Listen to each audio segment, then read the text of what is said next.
2021년 9월 13일 월요일 오전, 광주광역시 남구에 위치한 중형종합병원 응급실에는 평소와 다른 긴장감이 흐르고 있었습니다.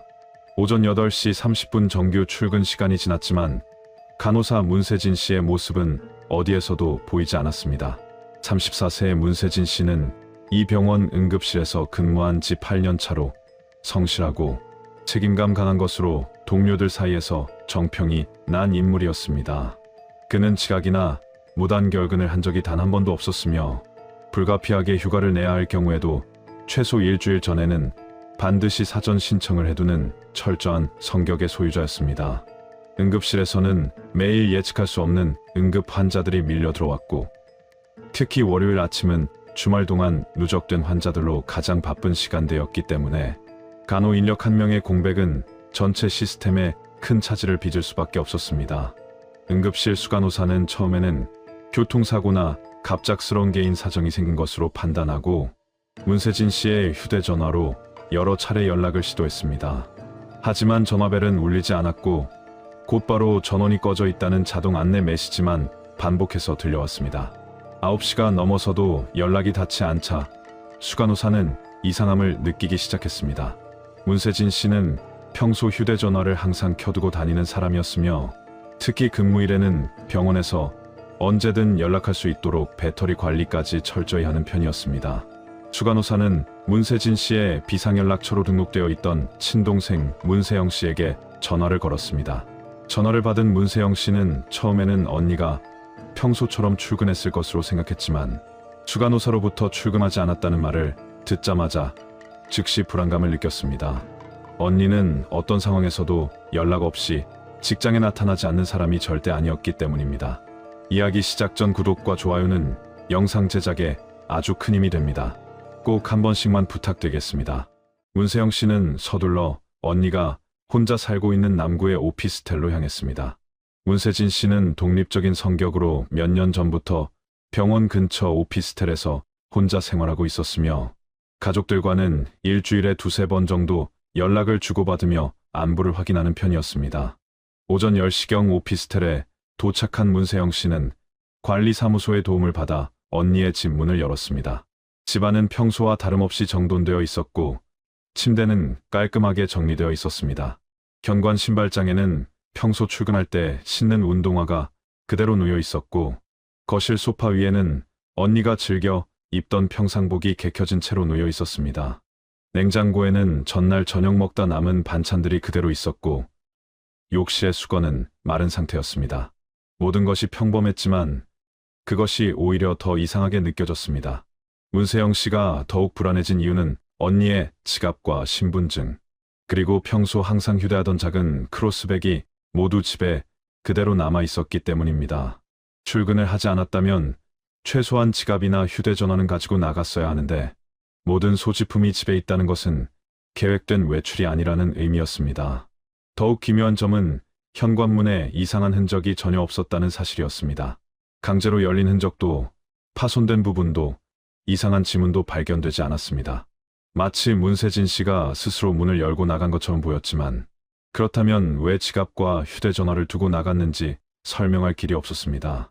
문세영 씨는 언니의 옷장을 확인했습니다. 평소 언니가 자주 입던 옷들은 대부분 그대로 걸려 있었고 여행용 가방이나 배낭도 제자리에 있었습니다. 세면도구, 화장품, 상비약 등도 모두 욕실에 그대로였습니다. 가출이나 계획된 이동의 흔적은 전혀 찾을 수 없었습니다.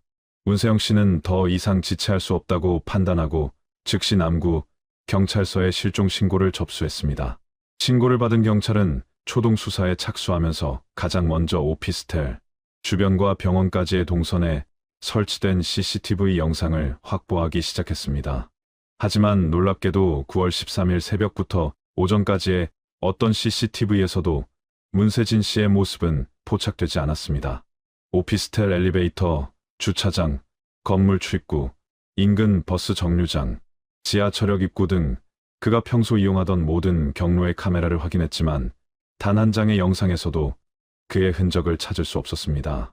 택시 회사들의 협조를 요청해 9월 12일 밤부터 13일 새벽까지 남구 일대에서 운행한 모든 택시의 승객 기록을 조회했지만 문세진 씨와 일치하는 승객 정보는 없었습니다. 버스 회사의 교통카드 사용 내역도 확인했지만 마찬가지로 아무런 기록이 남아있지 않았습니다. 마치 집에서 흔적도 없이 증발해버린 것처럼 보였습니다. 경찰은 문세진 씨의 최근 행적을 추적하기 위해 가족과 직장 동료들을 대상으로 광범위한 조사를 시작했습니다. 그 과정에서 중요한 단서가 하나 드러났습니다. 문세진 씨는 실종 전날인 9월 12일 일요일 저녁 자신이 소속된 자전거 동호회 번개 라이딩 모임에 참석했다는 사실이었습니다. 문세영 씨는 경찰에게 언니가 약 2년 전부터 남풍 라이더스라는 이름의 자전거 동호회에서 활동하고 있었다고 진술했습니다. 문세진 씨는 평소 운동을 좋아했고 특히 자전거 라이딩을 통해 스트레스를 해소하는 것을 즐겼습니다. 응급실 근무 특성상 불규칙한 교대, 근무와 높은 업무 강도로 인한 피로를 자전거를 타며 풀곤 했다고 합니다. 남풍 라이더스는 광주 지역을 기반으로 활동하는 중형 규모의 동호회로 회원 수는 약 40명 정도였습니다. 주말이나 평일 저녁에 정기적으로 라이딩 모임을 가졌고 때로는 즉흥적인 번개 모임도 자주 열렸습니다. 회원들의 연령대는 30대부터 50대까지 다양했으며 직업도 회사원, 자영업자, 공무원 등 여러 분야에 걸쳐 있었습니다. 경찰은 동호회 회장인 한성민 씨에게 연락을 취했습니다. 48세의 한성민 씨는 광주에서 소규모 인쇄업체를 운영하는 사업가로 남풍 라이더스를 5년 전에 창설하고 회장직을 맡고 있었습니다. 그는 경찰의 연락을 받고 즉시 협조하겠다는 의사를 밝혔으며 9월 12일 저녁 모임에 대한 정보를 제공했습니다. 한성민 씨의 설명에 따르면 9월 12일 일요일 오후 7시경 총 8명의 회원들이 광주천 자전거 도로에 모여 약 20km 코스의 라이딩을 진행했다고 합니다. 문세진 씨도 그중 한 명이었으며 평소와 다름없이 밝은 모습으로 참석했다고 했습니다. 라이딩은 약 2시간 정도 진행되었고 오후 9시경에 종료되었습니다. 모임이 끝난 후 일부 회원들은 근처 카페에서 간단히 차를 마시며 이야기를 나누었지만 문세진 씨는 다음 날 아침 일찍 출근해야 한다는 이유로 카페에 들르지 않고 바로 귀가한다고 말했다고 합니다. 경찰은 당일 모임에 참석했던 나머지 7명의 회원들을 모두 소환해 개별 조사를 진행했습니다. 회원들의 진술은 대체로 일치했습니다. 문세진 씨는 라이딩 중에도 평소와 다를 바 없이 밝았고 특별히 누군가와 다투거나 불편한 기색을 보이지 않았다고 했습니다. 모임이 끝나고 각자 해산할 때도 문세진 씨는 다른 회원들에게 인사를 건네고 자신의 자전거를 타고 집 방향으로 향했다고 모두가 증언했습니다. 하지만 경찰이 광주천 일대의 CCTV 영상을 면밀히 분석한 결과 충격적인 사실이 드러났습니다. 오후 9시 15분경 동호회 모임 장소에서 남쪽으로 약 500m 떨어진 지점의 CCTV에 문세진 씨로 추정되는 인물이 포착되었습니다. 검은색과 노란색이 섞인 라이딩복을 입고 헬멧을 쓴 여성이 자전거를 타고 가는 모습이었는데 문제는 그가 향하고 있던 방향이었습니다.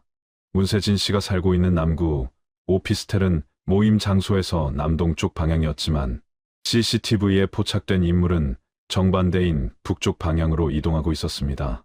경찰은 해당 방향의 추가 CCTV들을 확보해 추적했고 오후 9시 32분경 북구 용봉동 인근 도로에서 같은 복장의 여성이 자전거를 타고 가는 모습을 다시 포착했습니다. 그 이후로는 더 이상의 영상 기록이 발견되지 않았습니다. 북구 용봉동은 광주 외곽 지역으로 주거 지역과 농경지가 혼재되어 있으며 야간에는 인적이 드문 곳이었습니다. 경찰은 문세진 씨가 왜 집과 반대 방향인 북구 쪽으로 향했는지 의문을 품었습니다. 동호회 회원들에게 재차 확인한 결과 그날 라이딩 코스나 모임 내용 중 북구 방면과 관련된 어떤 이야기도 오가지 않았다고 했습니다. 문세진 씨가 북구에 아는 사람이 있는지 혹은 방문할 이유가 있었는지 가족들에게 물었지만 문세영 씨는 언니가 북구에 특별히 친한 지인이나 방문할 장소가 없다고 답했습니다. 경찰은 누군가가 문세진 씨를 의도적으로 북구 방향으로 유인했을 가능성을 염두에 두기 시작했습니다. 혹시 모임이 끝난 후 누군가와 별도로 만나기로 약속했거나 급한 일이 생겨 북구로 향했을 수도 있다는 추측이었습니다. 하지만 문세진 씨의 휴대전화 통화 기록을 분석한 결과 9월 12일 당일 라이딩 모임 이후에는 단 한 건의 통화도 이루어지지 않은 것으로 확인되었습니다. 문자 메시지 기록도 오후 7시 이후로는 전혀 남아있지 않았습니다. 경찰은 문세진 씨가 마지막으로 목격된 북구 용봉동 일대를 중심으로 수색 작업을 확대하기로 결정했습니다. 경찰이 문세진 씨의 휴대전화 기록을 정밀 분석하던 중 매우 중요한 단서 하나가 발견되었습니다. 9월 13일 새벽 1시 7분 문세진 씨의 휴대전화에서 동호회 회장 한성민 씨에게 문자 메시지가 발송된 기록이 있었습니다. 메시지의 내용은 간단했지만 의미심장했습니다. 문자에는 다음번에는 둘이서만 따로 라이딩을 하자는 제안과 함께 그날 모임이 매우 즐거웠다는 내용이 담겨 있었습니다. 일반적으로 보면 동호회 활동 후 회원들끼리 주고받을 수 있는 평범한 인사말처럼 보였지만 경찰은 이 문자의 발송 시각에 주목했습니다. 새벽 1시가 넘은 시각은 대부분의 사람들이 잠들어 있는 시간대였고 더욱이 다음 날 아침 일찍 출근해야 하는 간호사가 그 시간에 문자를 보낸다는 것은 부자연스러웠습니다. 경찰은 문세진 씨의 가족들에게 그의 평소 생활 패턴에 대해 자세히 물었습니다. 문세영 씨는 언니의 수면 습관에 대해 명확하게 증언했습니다. 문세진 씨는 응급실 간호사로 일하면서 불규칙한 교대 근무에 시달렸기 때문에 정상 근무일 전날에는 반드시 일찍 잠자리에 드는 습관이 있었다고 합니다. 특히 월요일 아침 출근을 앞둔 일요일 밤에는 늦어도 밤 11시 이전에는 잠을 청했으며 새벽 시간에 휴대전화를 사용하는 일은 거의 없었다고 했습니다. 또한 문세진 씨는 수면의 질을 중요하게 여겨서 잠들기 전에는 휴대전화를 비행기 모드로 전원하거나 아예 거실에 두고 자는 경우가 많았다고 합니다. 병원 동료들도 비슷한 증언을 했습니다. 문세진 씨는 근무 전날 밤에는 충분한 수면을 취하는 것을 원칙으로 삼았으며 동료들과의 저녁 약속도 다음날 근무가 있으면 일찍 마무리하고 귀가하는 편이었다고 합니다. 그런 사람이 새벽 1시가 넘은 시각에 동호회 회장에게 사적인 문자를 보냈다는 것은 명백히 평소 행동 패턴과 맞지 않았습니다. 경찰은 문자 메시지의 내용 자체에도 의문을 제기했습니다. 동호회 회원들의 증언에 따르면 문세진 씨와 한성민 씨는 회장과 일반 회원의 관계였을 뿐 특별히 친밀한 사이는 아니었다고 합니다. 물론 문세진 씨가 동호회 활동에 적극적으로 참여하고 회장인 한성민 씨와도 원만한 관계를 유지하고 있었지만 개인적으로 따로 만나거나 사적인 연락을 주고받을 정도로 가까운 사이는 아니었습니다. 그런데 갑자기 둘이서만 따로 라이딩을 하자는 제안을 새벽 시각에 보냈다는 것은 여러모로 석연치 않았습니다. 경찰은 통신사에 접조를 요청해 해당 문자가 발송된 당시에 기지국 위치 정보를 확보했습니다. 분석 결과 문자는 북구 용전동 일대의 기지국을 통해 발송된 것으로 확인되었습니다. 용전동은 문세진 씨가 마지막으로 CCTV에 포착되었던 용봉동에서 북동쪽으로 약 3km 떨어진 지역이었습니다. 이는 문세진 씨가 오후 9시 32분 용봉동에서 목격된 이후에도 계속 북구 방향으로 이동했으며 새벽 1시경에는 용전동 근처에 있었다는 것을 의미했습니다. 하지만 그 시간대에 문세진 씨가 왜 그곳에 있었는지, 무엇을 하고 있었는지는 여전히 미궁이었습니다. 더욱 중요한 사실은 그 문자가 발송된 지 정확히 7분 후인 새벽 1시 14분에 문세진 씨의 휴대전화 전원이 완전히 꺼졌다는 점이었습니다. 통신사 기록에 따르면 1시 14분을 마지막으로 해당 휴대전화는 어떤 기지국과도 교신하지 않았으며 그 이후로는 전화나 문자는 물론 데이터 통신 기록도 일체 남아있지 않았습니다. 배터리가 방전되어 꺼진 것인지 누군가 의도적으로 전원을 끈 것인지는 알 수 없었지만 타이밍이 너무나 절묘했습니다. 경찰은 한성민 씨를 다시 소환해 새벽에 받은 문자에 대해 집중적으로 질문했습니다. 한성민 씨는 그날 밤 문자를 받았던 사실을 기억하고 있었지만 새벽 시각이라 자고 있었기 때문에 문자를 확인한 것은 다음 날 아침이었다고 답했습니다. 문자 내용을 보고 약간 의아했지만 별다른 의심 없이 회원이 보낸 친근한 인사 정도로 받아들였다고 했습니다. 다만 문세진 씨가 평소 자신에게 그런 식으로 사적인 제안을 한 적이 없었기 때문에 조금 낯설게 느껴지기는 했다고 덧붙였습니다. 경찰은 한성민 씨에게 문세진 씨와의 관계에 대해 구체적으로 물었습니다.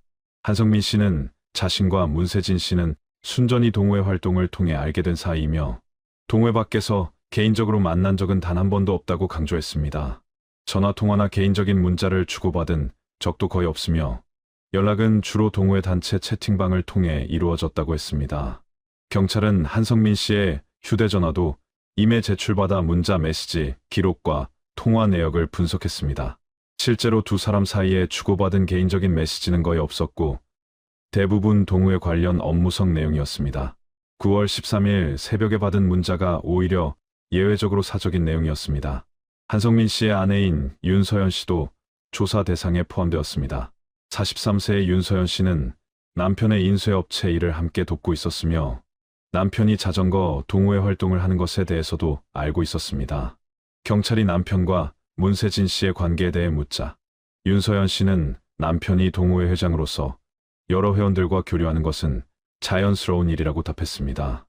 문세진 씨의 실종이 공식 발표되고 경찰의 본격적인 수색 작업이 시작된 것은 실종 신고 접수 이틀 후인 9월 15일부터였습니다. 광주 남구와 북구 일대를 관할하는 경찰서들은 합동 수색팀을 구성했고 산악 구조대와 119 구조대까지 동원되는 대규모 수색 작전이 펼쳐졌습니다. 수색의 주요 대상 지역은 문세진 씨가 마지막으로 휴대전화 신호를 남긴 북구 용전동을 중심으로 반경 5km 이내의 모든 지역이었습니다. 용전동은 광주 외곽에 위치한 지역으로 죽어 지역과 농경지, 그리고 야산이 혼재되어 있는 곳이었습니다. 특히 이 일대에는 자전거, 동호회들이 자주 찾는 몇 개의 라이딩 코스가 있었는데 그 중에는 가파른 언덕길과 비포장 도로도 포함되어 있었습니다. 경찰은 남풍 라이더스 회원들로부터 동호회가 평소 이용하던 라이딩 코스에 대한 상세한 정보를 제공받았습니다. 회원들의 설명에 따르면 용전동 일대에는 총 3개의 주요 코스가 있었는데 하나는 비교적 평탄한 도로를 따라 이어지는 초보자용 코스였고 다른 하나는 중급자를 위한 언덕 코스였으며 마지막 하나는 야산을 끼고 도는 상급자용 험로 코스였습니다. 문세진 씨는 2년간의 라이딩 경력으로 중급 수준의 실력을 갖추고 있었기 때문에 모든 코스를 무리 없이 주행할 수 있는 상태였다고 합니다. 수색팀은 이 3개의 코스를 따라 철저하게 지역을 뒤지기 시작했습니다. 도로변은 물론이고 코스 주변의 숲을, 농수로, 야산 입구까지 샅샅이 수색했습니다. 혹시 라이딩 중 사고를 당해 도로 아래로 떨어졌을 가능성을 염두에 두고 낭떠러지나 급경사 지역도 꼼꼼히 확인했습니다. 경찰견을 동원한 수색도 병행되었고 드론을 활용해 사람의 접근이 어려운 지역까지 항공 촬영을 실시했습니다. 하지만 며칠간의 집중적인 수색에도 불구하고 문세진 씨의 흔적은 어디에서도 발견되지 않았습니다. 자전거의 잔해나 헬멧, 라이딩복의 조각조차 찾을 수 없었습니다. 마치 그 일대를 지나간 적이 없는 것처럼 아무런 단서가 남아있지 않았습니다. 수색 과정에서 흥미로운 점이 하나 있었습니다. 동호회 회장인 한성민 씨가 거의 매일 수색 현장에 나타나 자원봉사자로 활동했다는 것입니다. 그는 자신의 업무 시간을 조정해가며 경찰의 수색 작업에 적극적으로 협조했고 다른 동호회 회원들도 함께 데려와 수색에 참여시켰습니다. 한성민 씨는 지역 지리에 밝았기 때문에 경찰이 미처 파악하지 못한 샛길이나 은신처가 될 만한 장소들을 안내하기도 했습니다. 수색팀원들은 한성민 씨의 이런 적극적인 태도에 대해 회장으로서 회원을 걱정하는 책임감의 표현으로 받아들였습니다. 실제로 한성민 씨는 수색 현장에서 다른 누구보다도 열성적으로 움직였고 경찰과 구조대원들에게 물과 간식을 제공하는 등 세심한 배려도 보였습니다. 그는 기자들과의 인터뷰에서도 문세진 씨가 하루빨리 무사히 발견되기를 바란다는 간절한 소망을 여러 차례 표현했습니다. 동호회 회원으로서 자신이 할 수 있는 모든 것을 다하겠다고 다짐했고 혹시 자신이 회장으로서 평소 회원들의 안전 관리에 소홀했던 것은 아닌지 자책하는 모습도 보였습니다. 하지만 수사 경험이 많은 일부 형사들은 한성민 씨의 이런 행동에 대해 다른 시각을 가지고 있었습니다. 범죄 심리학적으로 볼 때 범인이 수사 과정에 적극적으로 개입하거나 수색 작업의 자원에서 참여하는 경우가 종종 있다는 것이었습니다. 이는 자신이 혐의 대상이 아니라는 점을 적극적으로 어필하기 위한 심리적 방어 기제일 수도 있고 수사의 진행 상황을 실시간으로 파악하기 위한 전략일 수도 있다는 분석이었습니다. 또한 범인이 피해자의 시신이나 증거물을 숨긴 장소 근처에서 수색이 이루어질 때 그 장소로 수색팀이 접근하는 것을 미리 차단하거나 다른 방향으로 유도하기 위해 수색에 직접 참여하는 경우도 있다고 했습니다. 경찰은 한성민 씨를 완전히 배제할 수 없다고 판단하고 그의 동선과 알리바이를 면밀히 검토하기 시작했습니다. 9월 12일 밤 라이딩 모임이 끝난 이후 한성민 씨가 어디서 무엇을 했는지 확인한 결과 그는 다른 회원들과 함께 카페에 들었다가 오후 10시 30분경 귀가한 것으로 확인되었습니다. 귀가 후에는 아내와 함께 집에 있었다고 진술했고 아내인 윤서연 씨도 같은 내용으로 증언했습니다. 한성민 씨의 차량 블랙박스 기록도 확인했지만 해당 시각대의 북구 방면으로 이동한 흔적은 발견되지 않았습니다. 통신 기록상으로도 한성민 씨의 휴대전화는 밤 10시 이후 자택이 있는 서구 지역의 기지국에만 접속되어 있었습니다. 표면적으로는 한성민 씨가 문세진 씨의 실종과 직접적인 연관이 없어 보였습니다. 수색 작업은 9월 말까지 약 2주간 집중적으로 진행되었지만 결국 아무런 성과를 거두지 못했습니다. 경찰은 수색 범위를 더욱 확대했고 용전동뿐만 아니라 인근 무등산 자락의 등산로와 계곡, 저수지까지 탐색 영역을 넓혔습니다. 소방 잠수팀을 동원해 인근 저수지와 하천도 수색했지만 마찬가지로 단서를 찾지 못했습니다. 10월에 접어들면서 수색 작업의 강도는 점차 약해졌고 투입되는 인력과 장비도 줄어들기 시작했습니다. 2021년 10월 중순을 넘어서면서 문세진 씨 실종 사건에 대한 경찰의 수사는 사실상 교착 상태에 빠졌습니다. 한 달이 넘도록 아무런 단서도 찾지 못한 채 시간만 흘러갔고 초기에 긴박했던 분위기는 점차 무기력함으로 바뀌어갔습니다. 대규모 수색 작업은 중단되었고 사건을 담당하던 수사팀의 인력도 축소되었습니다. 경찰은 여전히 사건을 미제 사건으로 분류하고 정기적인 모니터링을 계속한다고 밝혔지만 실질적으로 적극적인 수사 활동은 거의 이루어지지 않았습니다. 언론의 관심도 시간이 지나면서 급격히 식어갔습니다. 처음 실종 사건이 보도되었을 때는 지역신문과 방송에서 연일 관련 소식을 다루었지만 한 달이 지나도 새로운 진전이 없자 기사의 빈도는 현저히 줄어들었습니다. 가끔 실종자 가족이 호소문을 내거나 제보를 요청하는 내용이 작은 기사로 실릴 뿐이었습니다. 대중들의 기억 속에서도 문세진 씨의 이름은 서서히 잊혀져 갔습니다. 광주 지역 주민들 사이에서는 다양한 추측과 소문이 돌기 시작했습니다. 일부 사람들은 문세진 씨가 개인적인 이유로 계획적으로 가출했을 것이라고 생각했습니다. 34세의 미혼 여성이 혼자 살면서 겪는 외로움과 스트레스를 견디지 못하고 새로운 삶을 찾아 떠났을 것이라는 추측이었습니다. 또 다른 사람들은 야간 라이딩 중 사고를 당해 아직 발견되지 않은 깊은 계곡이나 숲을 속에 있을 것이라고 믿었습니다. 심지어 일부에서는 극단적인 선택을 했을 가능성을 제기하기도 했습니다. 이런 근거 없는 소문들은 문세진 씨의 가족들에게 큰 상처를 주었지만 대중들의 관심이 식어가는 상황에서 그들이 할 수 있는 일은 많지 않았습니다. 문세진 씨가 근무하던 병원에서는 실종 2달 후인 11월부터 그의 자리에 새로운 간호사를 채용했습니다. 병원 측으로서는 불가피한 선택이었습니다. 응급실은 24시간 운영되어야 했고 인력 공백을 더 이상 방치할 수 없었기 때문입니다. 문세진 씨의 동료들은 그를 잊지 않겠다고 다짐했지만 매일 밀려드는 응급 환자들을 돌보는 바쁜 일상 속에서 그에 대한 기억도 점차 희미해져 갔습니다. 남풍라이더스 동호회는 실종 사건 이후에도 계속 활동을 이어갔습니다. 처음 몇 주 동안은 회원들 사이에 충격과 불안감이 퍼져 있었고 일부 회원들은 동호회를 탈퇴하기도 했습니다. 하지만 대부분의 회원들은 남아서 계속 라이딩 활동을 즐겼습니다.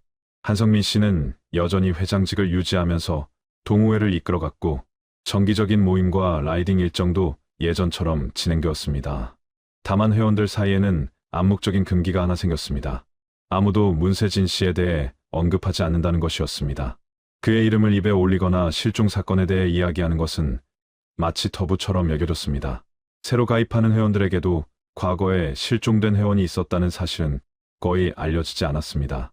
동호회 단체 채팅방의 과거 대화 기록도 정리된다는 명목으로 삭제되었고 문세진 씨가 함께 찍힌 단체 사진들도 동호회 게시판에서 조용히 내렸습니다. 마치 그가 처음부터 존재하지 않았던 것처럼 동호회의 역사에서 그의 흔적은 지워져갔습니다. 이런 분위기에 대해 일부 오래된 회원들은 불편함을 느꼈지만 대놓고 문제를 제기하는 사람은 없었습니다. 한성민 씨는 여전히 카리스마 있는 리더십으로 동호회를 이끌었고 회원들 대부분은 그를 믿고 따랐습니다. 그는 수색 작업에 적극적으로 참여했던 만큼 문세진 씨의 실종과는 무관하다고 모두가 생각했습니다. 오히려 회원의 실종이라는 불행한 사건을 겪으면서도 동호회를 잘 유지하고 있다는 점에서 그의 리더십을 높이 평가하는 분위기였습니다. 문세진 씨의 가족들만이 포기하지 않고 계속 그를 찾아 나섰습니다. 동생 문세영 씨는 직장을 그만두고 언니를 찾는 일에 전념했습니다. 실종자 가족 모임에 가입해 다른 실종자 가족들과 정보를 교환했고 인터넷 커뮤니티에 제보를 요청하는 글을 올렸습니다. 때로는 혼자서 북구 일대를 돌아다니며 직접 수색하기도 했습니다. 하지만 전문 장비나 인력 없이 개인이 할 수 있는 일에는 한계가 있었습니다. 경찰에 여러 차례 사건의 재수사를 요청했지만 새로운 단서가 없는 상황에서 경찰이 할 수 있는 일도 제한적이었습니다. 2022년이 되면서 사건은 완전히 잊혀진 듯 보였습니다. 1년이라는 시간이 흐르는 동안 광주에서는 수많은 다른 사건과 사고들이 일어났고 사람들의 관심은 새로운 뉴스로 옮겨갔습니다. 문세진 씨는 통계상 장기 실종자로 분류되었고 그를 기억하는 사람은 가족과 가까운 지인 몇 명뿐이었습니다. 경찰 내부에서도 이 사건은 사실상 미해결 상태로 종결된 것으로 받아들여졌습니다. 담당 형사는 다른 사건들로 바빴고 문세진 씨 사건 파일은 미제 사건 보관함 깊숙한 곳에 쌓여 있었습니다. 간혹 비슷한 실종 사건이 발생하면 참고 자료로 꺼내보는 정도였습니다. 그렇게 2022년 봄과 여름이 지나가고 가을이 찾아왔습니다. 문세진 씨가 실종된 지 정확히 1년이 되어가고 있었습니다. 가족들은 일주기를 앞두고 추모 행사를 준비했지만 시신도 없이 치르는 의식은 허무하기만 했습니다. 그들은 여전히 언니가 어딘가에서 살아 돌아오기를 바라면서도 동시에 최악의 상황을 받아들일 준비도 해야 했습니다. 2022년 10월 12일 광주광역시 북구 용전동의 한 폐도로에서 대규모 도로 정비 공사가 시작되었습니다. 이 도로는 오래전에 새로운 우회 도로가 개설되면서 사용이 중단된 곳으로 수년간 방치되어 있었습니다. 광주시는 이 지역을 재개발하기로 결정하고 낡은 도로, 시설물들을 철거하는 작업에 착수했습니다. 공사 첫날 중장비를 동원해 오래된 아스팔트를 걷어내고 지하에 매설된 배수 시설을 점검하는 작업이 진행되었습니다. 오후 3시경 도로 가장자리의 배수관을 점검하던 작업자 한 명이 이상한 냄새를 맡았습니다. 썩은 듯한 악취가 배수관 입구에서 흘러나오고 있었습니다. 처음에는 동물 사체가 들어가 있는 것으로 생각했지만 배수관 내부를 확인하기 위해 손전등을 비춰보던 작업자는 경악을 금치 못했습니다. 배수관 안쪽 깊은 곳에 검은색 비닐로 감싸인 무언가가 보였고 그 옆에는 모래와 흙이 인위적으로 쌓여 있었던 것입니다. 작업자는 즉시 현장 감독에게 보고했고 현장 감독은 경찰에 신고했습니다. 30분 후 북구경찰서 소속 형사들이 현장에 도착했습니다. 경찰은 배수관 주변을 통제구역으로 설정하고 감식반을 요청했습니다.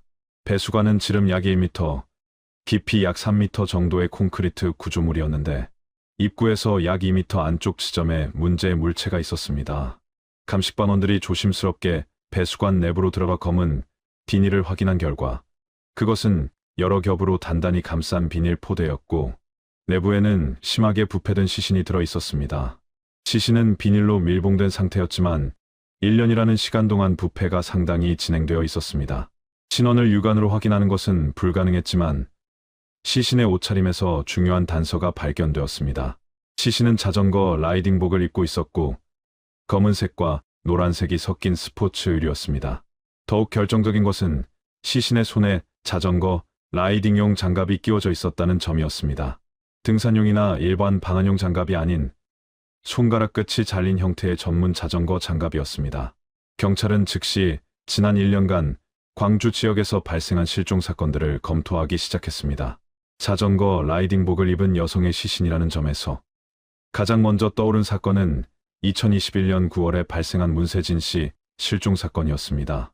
당시 문세진 씨는 자전거 동호회 모임에 참석한 후 실종되었고 마지막으로 목격된 장소가 바로 이 용전동 인근이었습니다. 시신이 발견된 페도로는 문세진 씨의 휴대전화에서 마지막 문자, 메시지가 발송된 기지국 위치에서 불과 500m 떨어진 곳이었습니다. 경찰은 시신을 국립과학수사연구원으로 이송해 정밀 부검과 DNA 감정을 의뢰했습니다. 시신의 부패 상태가 심각했기 때문에 외형적 특징만으로 신원을 확인하는 것은 불가능했고 유전자 검사가 필수적이었습니다. 문세진 씨의 가족들에게 연락이 갔고 DNA 대조를 위한 시효 채취가 이루어졌습니다. 이틀 후인 10월 14일 국과수로부터 감정 결과가 도착했습니다. DNA 일치율 99.9%, 시신의 신원은 문세진 씨로 확정되었습니다. 실종 신고가 접수된 지 정확히 1년 1개월 만에 그는 시신으로 발견된 것입니다. 부검 결과도 함께 전달되었습니다. 사망 시점은 2021년 9월 13일에서 14일 사이로 추정되었으며 이는 실종 직후에 사망했다는 것을 의미했습니다. 사인은 두부 외상과 질식사의 복합적 원인으로 판단되었습니다. 머리 부위의 둔기에 의한 타격 흔적이 있었고 기도에서 이물질이 발견되어 의식을 잃은 상태에서 질식한 것으로 보였습니다. 시신의 상태로 미루어 볼 때 사망 직후 비닐에 쌓여 배수관에 유기되었고 그 위에 모래와 흙을 덮어 은폐한 것으로 추정되었습니다. 배수관이라는 장소의 특성상 외부에서는 전혀 발견할 수 없는 구조였고 만약 도로 공사가 진행되지 않았다면 영원히 발견되지 않았을 수도 있었습니다. 경찰은 즉시 사건을 단순 실종에서 살인사건으로 전환하고 특별수사본부를 구성했습니다. 1년 전 실종 당시의 수사 기록들을 다시 꺼내 검토하기 시작했고 당시 조사받았던 모든 관계자들의 진술을 재검토했습니다. 시신이 발견된 장소가 용전동의 페도로라는 점이 중요한 단서였습니다. 이곳은 일반인들이 거의 찾지 않는 외진 곳이었고 특히 배수관 내부에 시신을 은폐했다는 것은 범인이 이 지역의 지리를 잘 알고 있었다는 것을 의미했습니다. 또한 시신을 배수관 안쪽 깊은 곳까지 밀어넣고 모래와 흙으로 덮는 작업은 계획적이고 치밀한 범행임을 보여주었습니다. 경찰은 이 지역을 자주 찾는 사람들, 특히 자전거 동호회 회원들과 인근 주민들을 중심으로 수사망을 좁혀나가기 시작했습니다. 문세진 씨의 가족들에게는 비통함과 동시에 복잡한 감정이 교차했습니다. 1년 넘게 기다려온 소식이었지만 그것이 죽음의 확인이라는 것이 너무나 고통스러웠습니다. 동생 문세영 씨는 언니가 그 긴 시간 동안 차갑고 어두운 배수관 속에 혼자 방치되어 있었다는 사실에 분노했습니다. 문세진 씨의 시신이 발견되면서 경찰은 1년 전 수사 기록들을 전면 재검토하기 시작했습니다. 특별수사본부는 당시 확보했던 모든 증거와 진술, CCTV 영상들을 다시 꺼내 분석했고 놓쳤던 단서들을 찾아내기 위해 총력을 기울였습니다. 가장 먼저 재조명된 것은 실종 당일 새벽 1시 7분에 문세진 씨의 휴대전화에서 발송된 문자 메시지였습니다. 당시에도 의심스러운 정황이 있었지만 결정적인 증거가 부족해 더 이상 파고들지 못했던 부분이었습니다. 이제 살인사건으로 전환된 상황에서 경찰은 이 문자에 대해 훨씬 더 정밀한 분석을 실시했습니다. 국과수 디지털 포렌식 팀이 투입되어 문자 메시지의 발신 과정을 상세히 추적했습니다. 먼저 문자가 발송된 기지국 위치를 재확인한 결과 발신 지점은 북구 용전동의 특정 기지국이었고 그 기지국의 커버리지 범인 내의 시신이 발견된 페도로가 포함되어 있었습니다. 더 정밀하게 분석한 결과 문자 발송 위치는 시신 발견 장소에서 직선거리로 불과 200m 이내였던 것으로 추정되었습니다.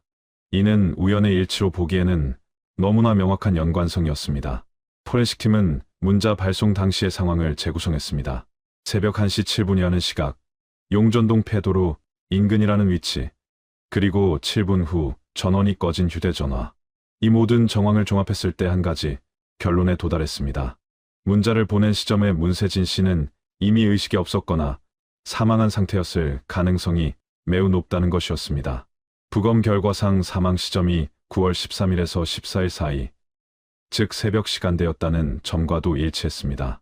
경찰은 문자의 내용 자체도 면밀히 분석했습니다. 동호회 회장 한성민 씨에게 보낸 메시지에는 다음번에 둘이서만 라이딩을 하자는 제안이 담겨 있었습니다.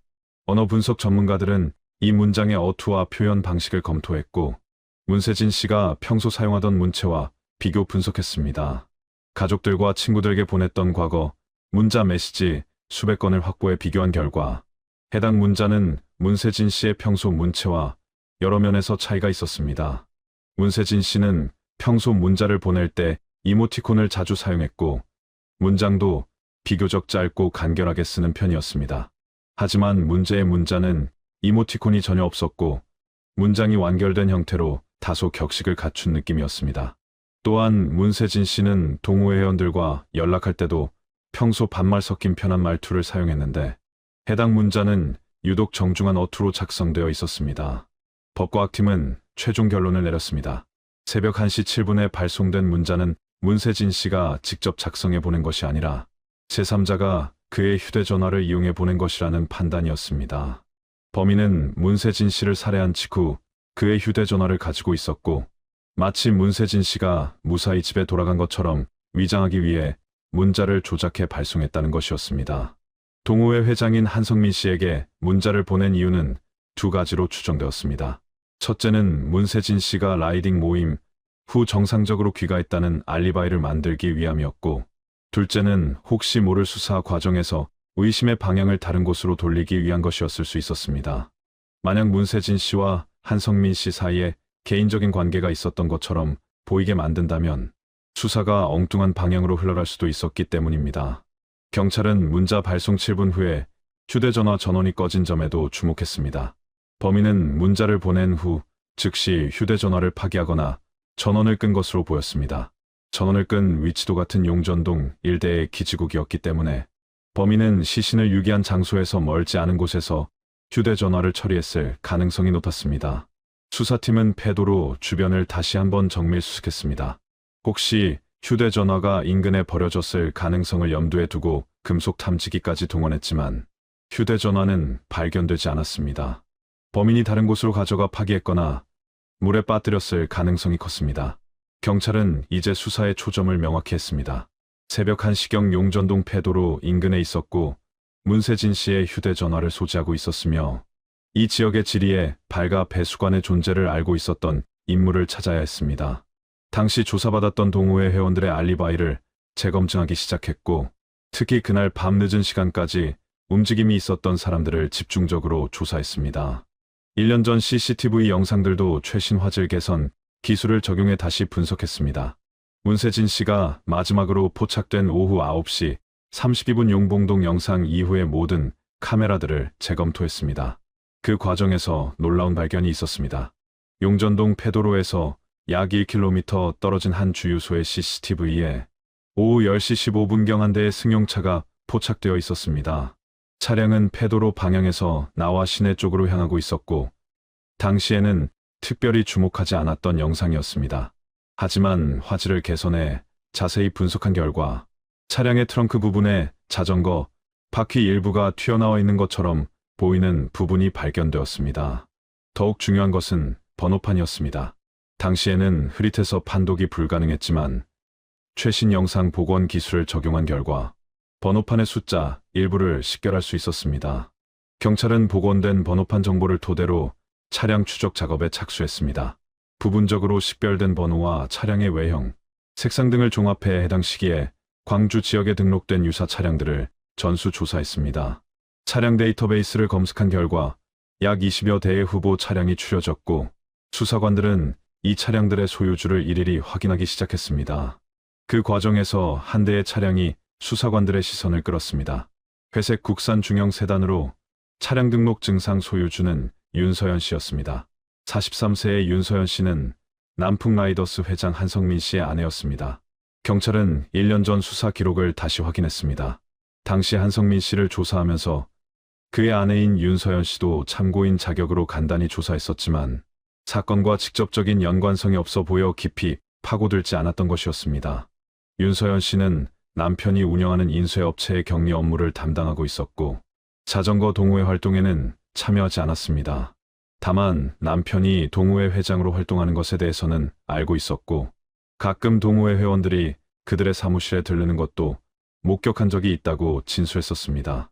경찰은 윤서연 씨를 다시 소환해 조사하기로 결정했습니다. 하지만 그 전에 우선 차량에 대한 과학적 증거를 확보할 필요가 있었습니다.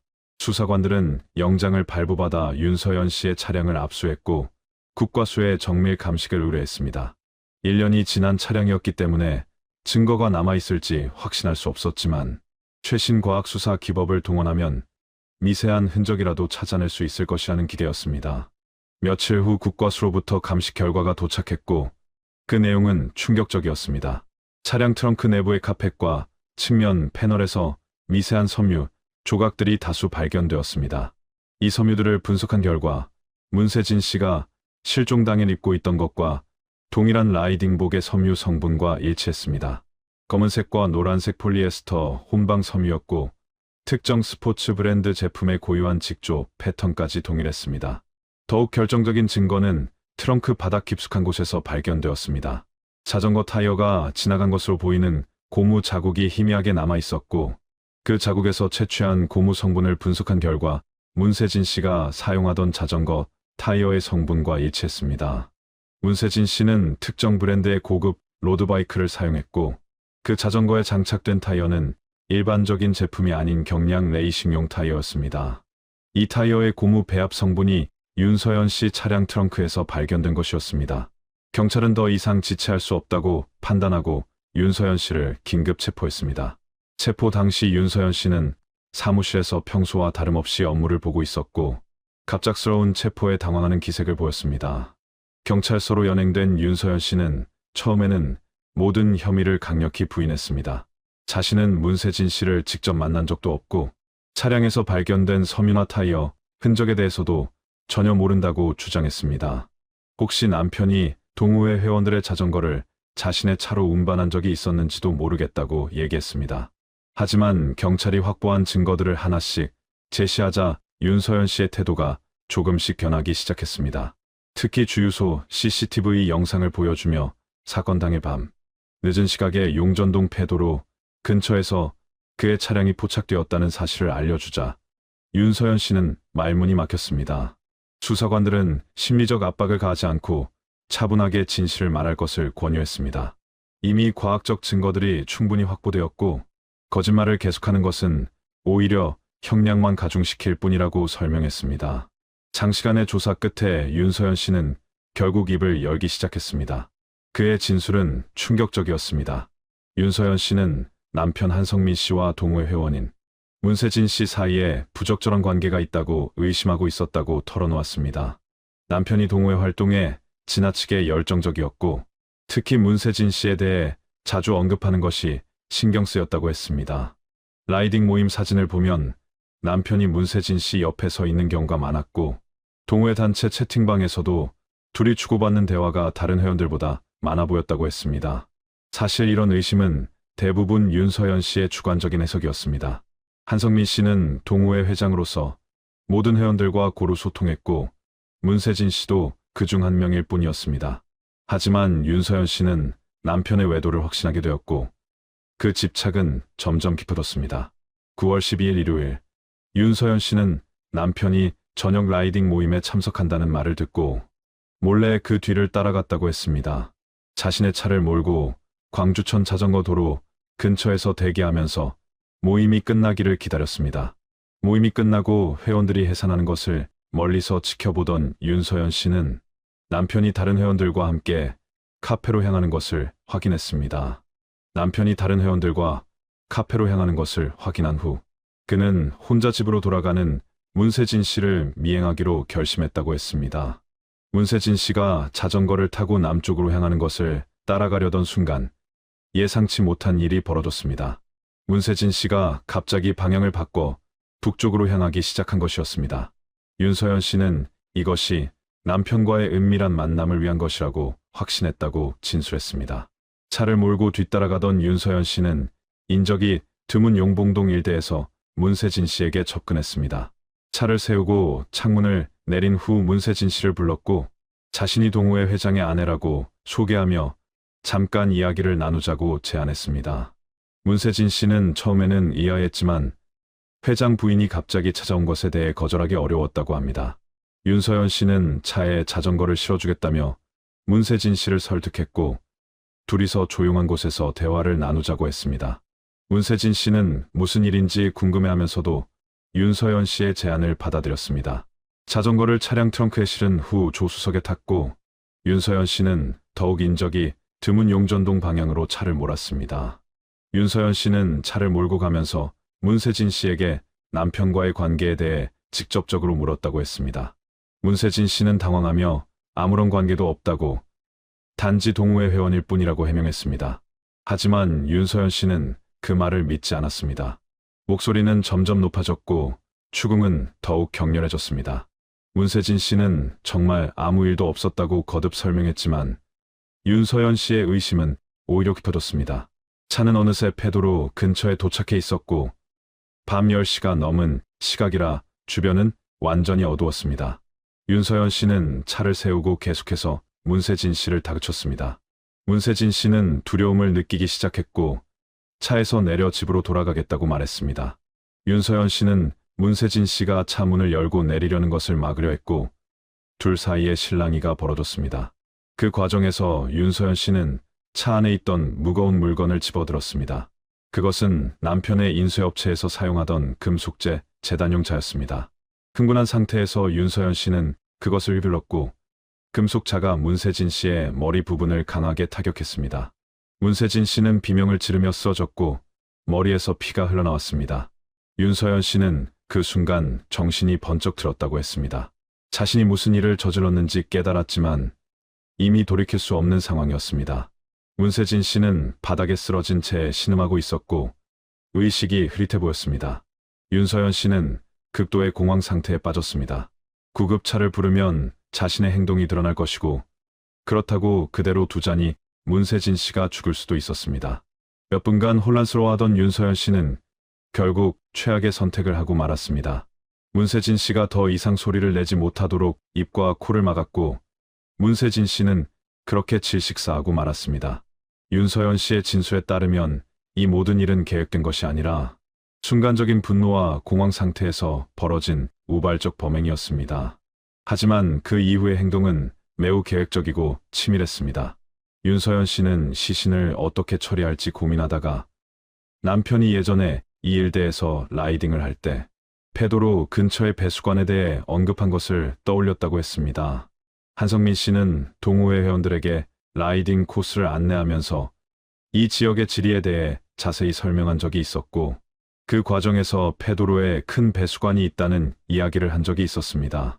윤서연 씨는 차에서 비상용으로 보관하던 비닐 포대를 꺼내 문세진 씨의 시신을 감쌌습니다. 여러 겹으로 단단히 묶은 후 시신을 끌고 배수관까지 이동했습니다. 배수관 입구는 좁았지만 억지로 밀어 넣으면 들어갈 수 있는 크기였습니다. 윤서연 씨는 시신을 배수관 안쪽 깊은 곳까지 밀어 넣었고 주변에 있던 모래와 흙을 퍼다가 그 위를 덮었습니다. 그 작업을 마친 시각이 새벽 1시경이었습니다. 윤서연 씨는 문세진 씨의 자전거도 증거가 될 수 있다고 판단해 분해한 후 여러 곳에 나누어 버렸다고 했습니다. 프레임은 인근 야산 수풀 속에 던져버렸고 바퀴와 부품들은 다른 장소에 따로 폐기했습니다. 그리고 가장 중요한 증거인 문세진 씨의 휴대전화를 발견했습니다. 조수석 바닥에 떨어져 있던 휴대전화를 주워든 윤서연 씨는 잠시 고민하다가 한 가지 생각을 떠올렸습니다. 문세진 씨가 무사히 집에 돌아간 것처럼 위장하기 위해 문자 메시지를 보내기로 한 것입니다. 윤서연 씨는 남편인 한성민 씨에게 문자를 보냈습니다. 내용은 다음번에 둘이서 라이딩을 하자는 것이었고 이는 만약 나중에 수사가 진행되더라도 문세진 씨와 남편 사이에 개인적인 친분이 있었던 것처럼 보이게 만들기 위한 것이었습니다. 윤서연 씨의 자백이 이어지면서 사건의 전모가 완전히 드러났습니다. 그는 문자를 보낸 후 7분 뒤에 휴대전화의 전원을 껐고 그것을 영산강 근처의 한 다리 위에서 물속으로 던져버렸다고 진술했습니다. 그렇게 모든 증거를 처리했다고 생각한 윤서연 씨는 집으로 돌아갔고 새벽 3시가 넘어서야 귀가한 남편에게는 친구를 만나고 늦게 들어왔다고 거짓말을 했습니다. 한성민 씨는 아내가 늦게 귀가한 것에 대해 특별히 의심하지 않았고 다음 날 새벽 문세진 씨로부터 받은 문자 메시지를 보고도 단지 회원이 보낸 친근한 인사 정도로 생각했다고 합니다. 경찰은 윤서연 씨의 자백 내용을 바탕으로 추가 수사를 진행했습니다. 영산강에서 휴대전화를 건져내기 위해 잠수수색을 실시했지만 1년이 넘는 시간 동안 강물에 잠겨있던 휴대전화는 발견되지 않았거나 이미 유실되었을 가능성이 높았습니다. 문세진 씨의 자전거 부품들도 윤서연 씨가 진술한 장소들을 중심으로 수색했지만 일부만 발견되었을 뿐 완전한 형태로는 복원할 수 없었습니다. 경찰이 특히 주목한 것은 한성민 씨의 역할이었습니다. 윤서연 씨는 남편이 살인 현장에 있었던 것은 아니며 시신 유기 작업에도 참여하지 않았다고 진술했습니다. 모든 것을 혼자서 처리했다는 것이었습니다. 하지만 새벽에 발송된 문자 메시지의 존재는 의문을 남겼습니다. 과연 윤서연 씨 혼자서 그런 생각을 해냈을까 하는 의구심이었습니다. 경찰은 한성민 씨를 다시 소환해 집중 조사를 실시했습니다. 처음에 한성민 씨는 아내의 범행에 대해 전혀 몰랐다고 주장했습니다. 문세진 씨가 실종되었을 때도 진심으로 놀랐고 1년 동안 수색 작업에 참여한 것도 정말로 회원을 찾기 위한 것이었다고 강변했습니다. 하지만 통신 기록을 정밀 분석한 결과 중요한 사실이 드러났습니다. 9월 13일 새벽 1시 7분 문세진 씨의 휴대전화에서 한성민 씨에게 문자가 발송된 바로 그 시각, 한성민 씨의 휴대전화도 같은 용전동 일대의 기지국에 접속되어 있었던 것입니다. 이는 한성민 씨가 자택에 있었다는 기존 진술과 완전히 모순되는 것이었습니다. 결정적인 증거 앞에서 한성민 씨는 더 이상 거짓말을 유지할 수 없었습니다. 그는 결국 자신도 사건 현장에 있었다는 사실을 인정했습니다.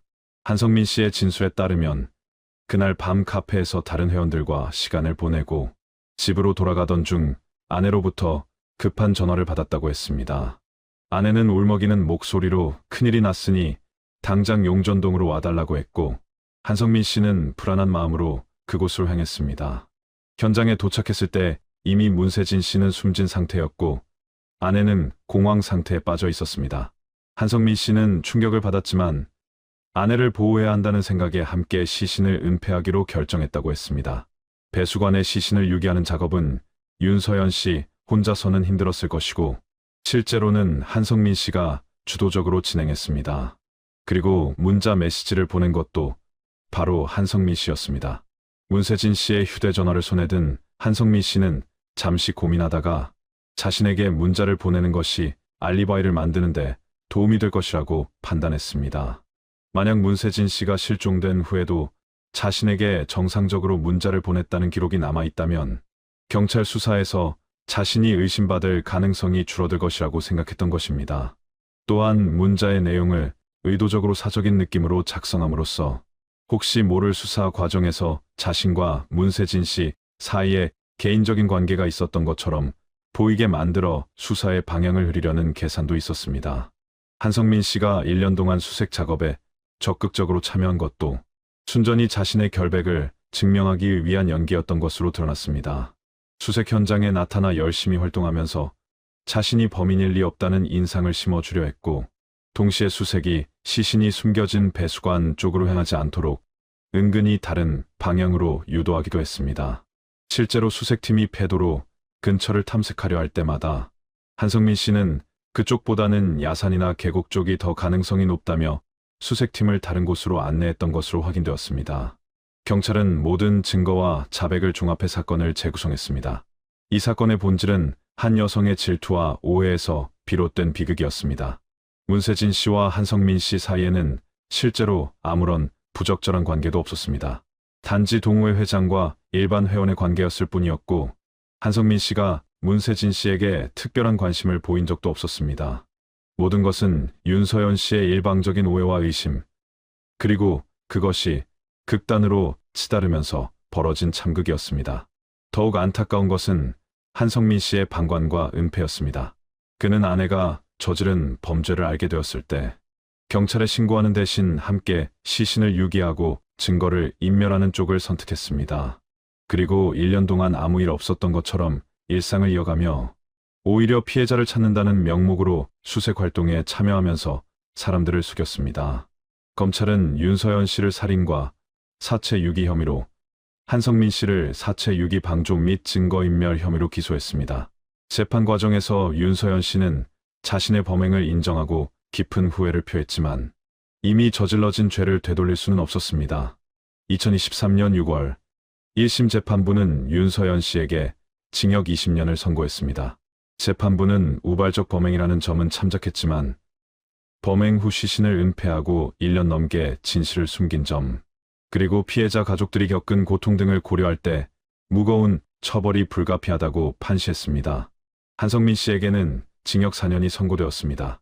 직접 살인을 저지르지는 않았지만 범행을 은폐하고 증거를 인멸하는 데 적극 가담했으며 특히 문자 메시지 조작을 통해 수사를 교란시킨 점이 중하게 고려되었습니다.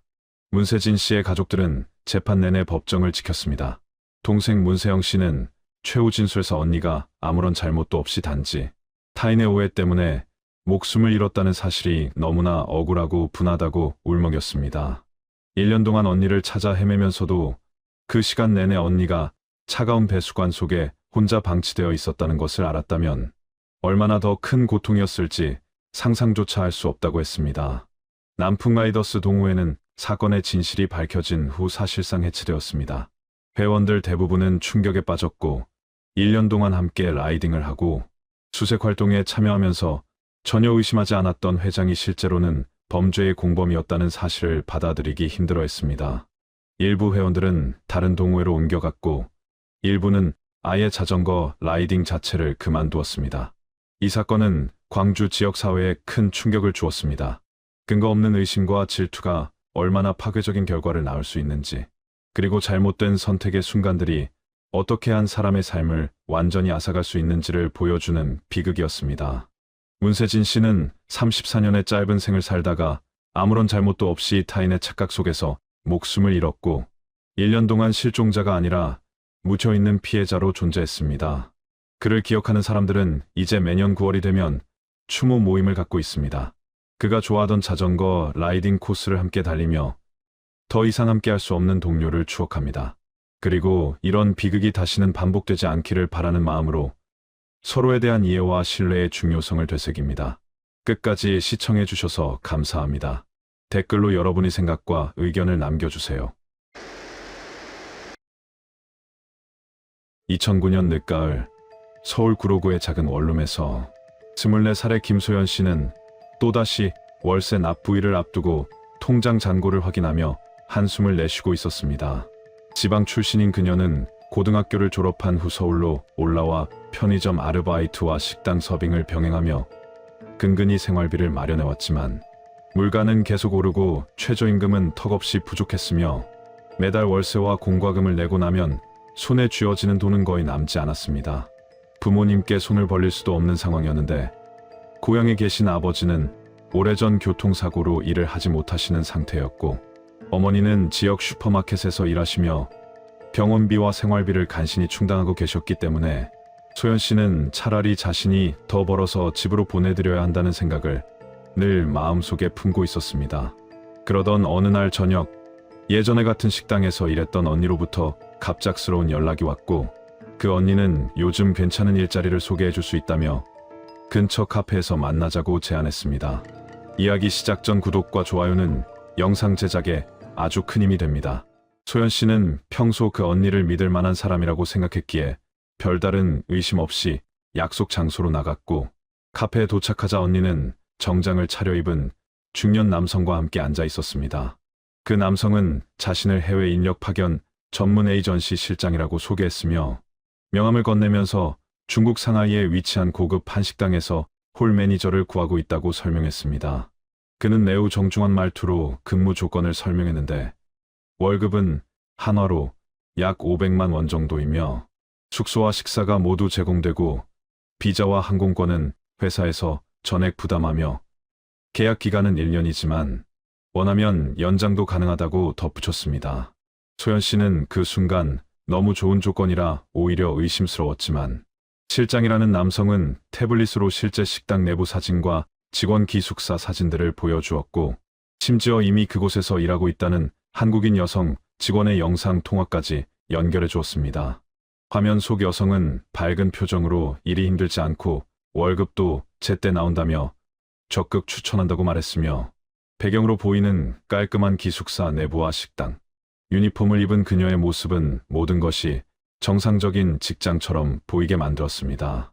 소연 씨는 그 모습을 보며 점차 마음이 흔들리기 시작했고 실장은 계속해서 지금 당장 결정하지 않아도 되니 천천히 생각해보라고 말했지만 동시에 이번 달 안에 출국자를 확정해야 해서 빠르면 빠를수록 좋다고 은근히 압박을 가했으며 이미 대기자 명단에 다른 지원자들이 있어서 늦으면 기회를 놓칠 수도 있다고 덧붙였습니다. 소연 씨는 그날 밤 원룸으로 돌아와 침대에 누워 천장을 바라보며 고민에 잠겼고 월세 독촉 문자와 텅 빈 냉장고 그리고 고향 부모님의 얼굴이 머릿속을 스쳐 지나갔으며 만약 정말로 한 달에 500만 원을 벌 수 있다면 1년만 버티면 빚도 갚고 부모님께도 효도할 수 있을 것이라는 희망이 그녀의 판단을 흐리게 만들었습니다. 며칠 후 소연 씨는 다시 실장에게 연락을 했고 그는 매우 기뻐하며 곧바로 계약서와 출국 준비 서류를 챙겨 다시 만나자고 제안했습니다. 두 번째 만남에서 실장은 두툼한 계약서를 펼쳐 보이며 한 장 한 장 설명했고 근로 조건과 급여, 지급 방식, 그리고 긴급 상황 시 귀국 절차까지 상세하게 적혀 있었으며 심지어 공증까지 받은 서류처럼 보였고 회사 직인과 법무법인 도장까지 선명하게 찍혀 있었습니다. 소연 씨는 계약서 내용을 꼼꼼히 읽어보려 했지만 법률 용어들이 어렵게 느껴졌고 실장은 걱정하지 말라며 이미 수십 명의 한국인 직원들이 이 계약서로 문제없이 일하고 있다고 안심시켰으며 혹시라도 문제가 생기면 회사에서 즉시 귀국 조치를 취해줄 것이라고 약속했습니다. 그는 또한 출국 전 오리엔테이션도 진행할 예정이며 현지 한국 영사관 연락처와 긴급 연락망도 모두 제공할 것이라고 말했고 심지어 출국 후 일주일 동안은 적응 기간이라 가벼운 업무만 맡게 될 것이며 한국어 가능한 매니저가 항상 옆에서 도와줄 것이라고 설명했습니다. 소연 씨는 결국 그 자리에서 계약서에 서명을 했고 실장은 만족스러운 표정으로 악수를 청하며 일주일 후 출국 일정을 잡겠다고 말했으며 출국 전까지 필요한 준비물 목록을 문자로 보내주겠다고 덧붙였습니다. 그날 이후 소연 씨는 편의점과 식당에 퇴사 의사를 밝혔고 원룸 계약도 정리하기 시작했으며 부모님께는 중국에서 좋은 일자리를 구했다고만 간단히 말씀드렸습니다. 어머니는 걱정스러운 목소리로 해외는 위험하지 않겠냐고 물으셨지만 소연 씨는 정식 계약이고 회사도 큰 곳이라며 안심시켰고 오히려 이제 매달 용돈을 보내드릴 수 있을 것 같다고 말씀드렸으며 1년만 열심히 일하고 돌아오겠다고 약속했습니다. 출국을 며칠 앞둔 어느 날 실장으로부터 문자가 왔고 공항에서 만나 함께 출국 수속을 밟을 것이며 여권과 신분증만 챙겨오라는 내용이었으며 다른 짐은 현지에서 필요한 것들을 회사에서 지급할 예정이니 가벼운 옷까지만 가져오라고 안내했습니다. 소연 씨는 출국 전날 밤 작은 캐리어에 옷 몇 벌과 세면도구 그리고 부모님 사진이 든 지갑을 넣으며 새로운 시작에 대한 기대와 불안을 동시에 느꼈고 이것이 자신의 인생을 바꿀 기회가 될 것이라고 믿고 싶어 했습니다. 출국 당일 아침 김소연 씨는 인천국제공항 3층 출국장 입구에서 실장이라고 소개받았던 남성을 만났고 그는 이번에도 정장 차림에 서류 가방을 들고 나타나 친절한 미소를 지으며 그녀를 맞이했습니다. 실장은 출국 수속을 도와주겠다며 소연 씨의 여권과 신분증을 건네받았고 항공권은 이미 발권해 두었다며 탑승권을 직접 출력해 줬으며 수화물 위탁 절차까지 모두 대신 처리해 주었기 때문에 소연 씨는 그저 그의 안내를 따라 이동하기만 하면 되었습니다. 출국 심사대를 통과할 때 실장은 여권을 돌려주지 않고 자신이 계속 보관하고 있었지만 그는 현지 도착 후 비자 연장 절차를 밟아야 하므로 회사에서 일괄 처리하는 것이 편하다고 설명했고 많은 서류 작업이 필요해서 개인이 직접 하는 것보다 회사가 대행하는 것이 훨씬 빠르고 안전하다고 덧붙였으며 소연 씨는 그 말이 합리적으로 들려서 별다른 의심 없이 받아들였습니다. 비행기에 탑승한 후 실장은 소연 씨 옆자리에 앉았고 이륙 전까지 현지 생활에 대한 조언과 주의사항들을 친절하게 알려주었으며 중국어를 전혀 못해도 괜찮다고 안심시키면서 식당에는 한국어 통역 직원이 상주하고 있다고 말했고 처음 몇 주는 주로 한국인 손님들을 상대하게 될 것이라고 설명했습니다. 비행기가 이륙하고 안전벨트 사인이 꺼지자 실장은 태블릿을 꺼내 식당의 메뉴판과 서비스 매뉴얼을 보여주며 미리 숙지하면 좋을 것이라고 말했고 소연 씨는 성실하게 화면을 들여다보며 메모를 하기 시작했습니다. 약 2시간 만의 비행 끝에 비행기는 상하이 푸둥 국제공항에 착륙했고 소연 씨는 처음 밟아보는 중국 땅에 긴장과 기대가 뒤섞인 복잡한 감정을 느꼈으며 공항 건물의 웅장한 규모와 수많은 사람들의 물결에 압도당하는 기분이었습니다. 하지만 입국장을 빠져나오는 순간부터 분위기가 이상하게 변하기 시작했는데 실장은 갑자기 전화를 받더니 표정이 굳어졌고 소연 씨에게 잠깐 기다리라는 말만 남긴 채 어디론가 사라졌으며 그가 통화하는 목소리는 전에 들었던 부드러운 톤과는 전혀 달리 날카롭고 거칠게 들렸습니다. 약 10분 정도 지나자 실장이 돌아왔지만 이번에는 혼자가 아니라 2명의 중국인 남성과 함께였고 그들은 선글라스를 끼고 있었으며 말없이 소연 씨를 위아래로 훑어보는 시선이 매우 불쾌했고 그중 한 명은 담배 냄새가 진하게 풍겼으며 문신이 새겨진 팔을 드러낸 채 소연 씨의 캐리어를 낚아채듯 집어들었습니다.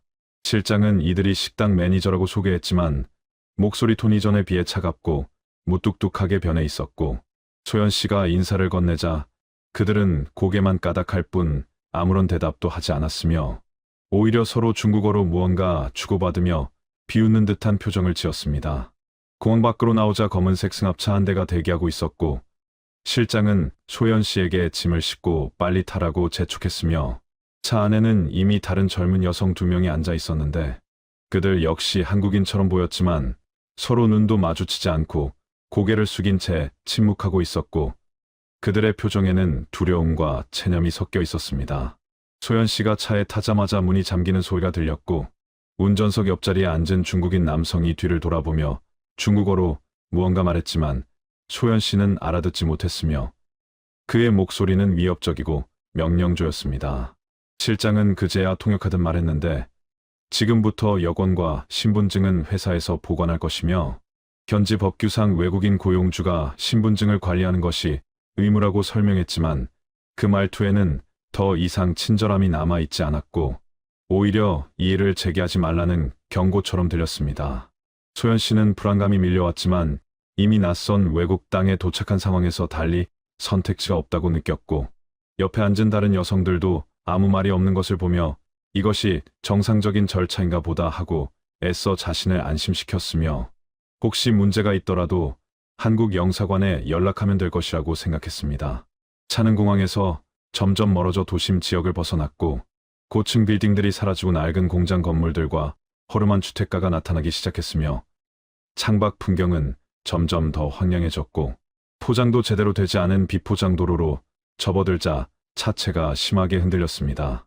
약 1시간 반 정도 달린 후 차는 외딴 골목길로 접어들었고 주변에는 사람의 인기척이 거의 없었으며 건물들은 페인트가 벗겨지고 녹슨 철문들이 질비했고 골목 구석에는 쓰레기가 쌓여 있었으며 악취가 풍겼습니다. 차는 마침내 3층짜리 낡은 건물 앞에 멈춰섰고 건물 외벽은 금이 가 있었으며 1층 창문 대부분에는 철창이 설치되어 있었습니다. 실장은 내리라는 말과 함께 차 문을 열었고 소연 씨와 다른 여성들은 어쩔 수 없이 차에서 내렸으며 건물 입구에는 또 다른 남성 2명이 팔짱을 끼고 서 있었고 그들의 허리춤에는 무언가 둔탁한 물체가 불룩하게 보였습니다. 그들은 담배를 피우며 새로 도착한 여성들을 훑어보았고 그중 한 명이 중국어로 뭐라고 말하자 다른 남성이 비웃듯 웃음을 터뜨렸으며 그 웃음소리에는 섬뜩한 악의가 담겨 있었습니다. 실장은 소연 씨에게 짐을 들고 안으로 들어가라고 지시했고 건물 내부는 복도에 형광등 하나만 깜빡이고 있었으며 곰팡이 냄새와 담배 냄새가 뒤섞여 코를 찔렀고 벽지는 곳곳이 찢어져 있었으며 바닥에는 정체 모를 얼룩들이 있었습니다. 복도 끝에는 아래로 내려가는 계단이 있었고 실장은 그 계단을 가리키며 지하로 내려가라고 말했으며 소연 씨가 왜 지하로 가야 하냐고 묻자 그는 짜증스러운 표정으로 기숙사가 거기 있다고 대답했고 질문을 더 하려는 순간 뒤에 서 있던 남성이 소연 씨의 등을 밀어 강제로 계단 쪽으로 이동시켰습니다. 계단을 내려가자 더욱 어둡고 습한 공기가 느껴졌고 지하에는 좁은 복도를 따라 여러 개의 철문이 달린 방들이 있었으며 어느 방에서는 낮은 울음소리가 새어나오고 있었고 다른 방에서는 무언가 부딪히는 소리와 비명 같은 것이 들렸습니다.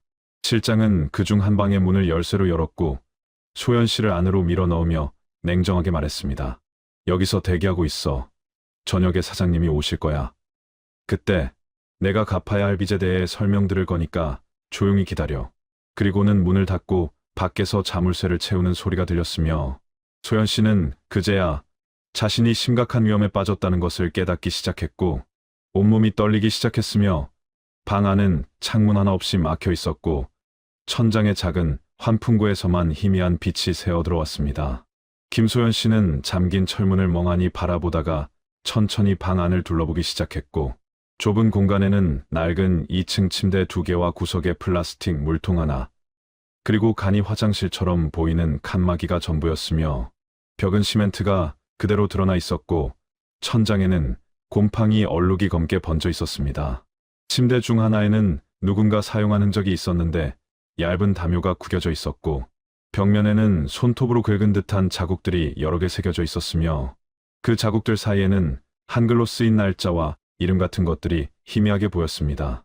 소연 씨는 그 글씨들을 보며 자신보다 먼저 이곳에 갇혔던 사람들의 존재를 실감했고 가슴속에서 공포가 차오르기 시작했으며 무릎에 힘이 풀려 바닥에 주저앉고 말았습니다.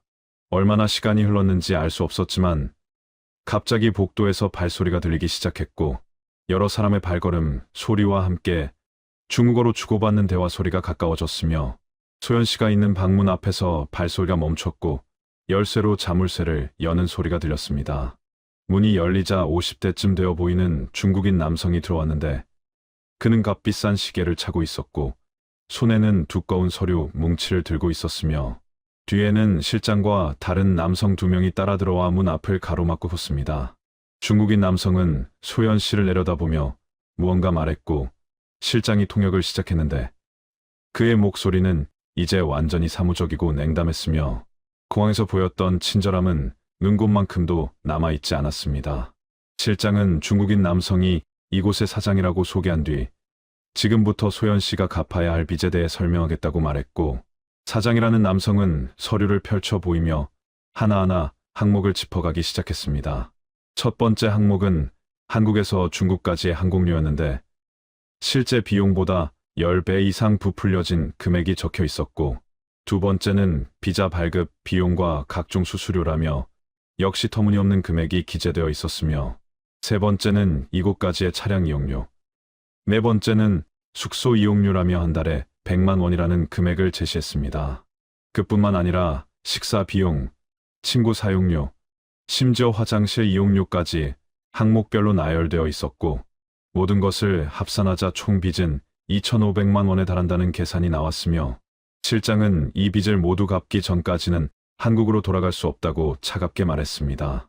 소연 씨는 그 말을 듣고 항변하려 했지만 사장이라는 남성이 손을 들어 제지했고 실장은 계속해서 통역했는데 여기서는 한국처럼 법이 통하지 않으며 만약 말을 듣지 않거나 도망치려 시도한다면 한국에 있는 가족들에게 빚을 청구할 것이고 그래도 말을 듣지 않으면 가족들의 안전을 보장할 수 없다고 위협했습니다. 소연 씨는 그 말을 듣는 순간 온몸이 얼어붙는 느낌을 받았고 부모님의 얼굴이 떠올랐으며 자신이 얼마나 어리석었는지 뼈저리게 깨달았지만 이미 모든 것이 늦어버린 상태였습니다.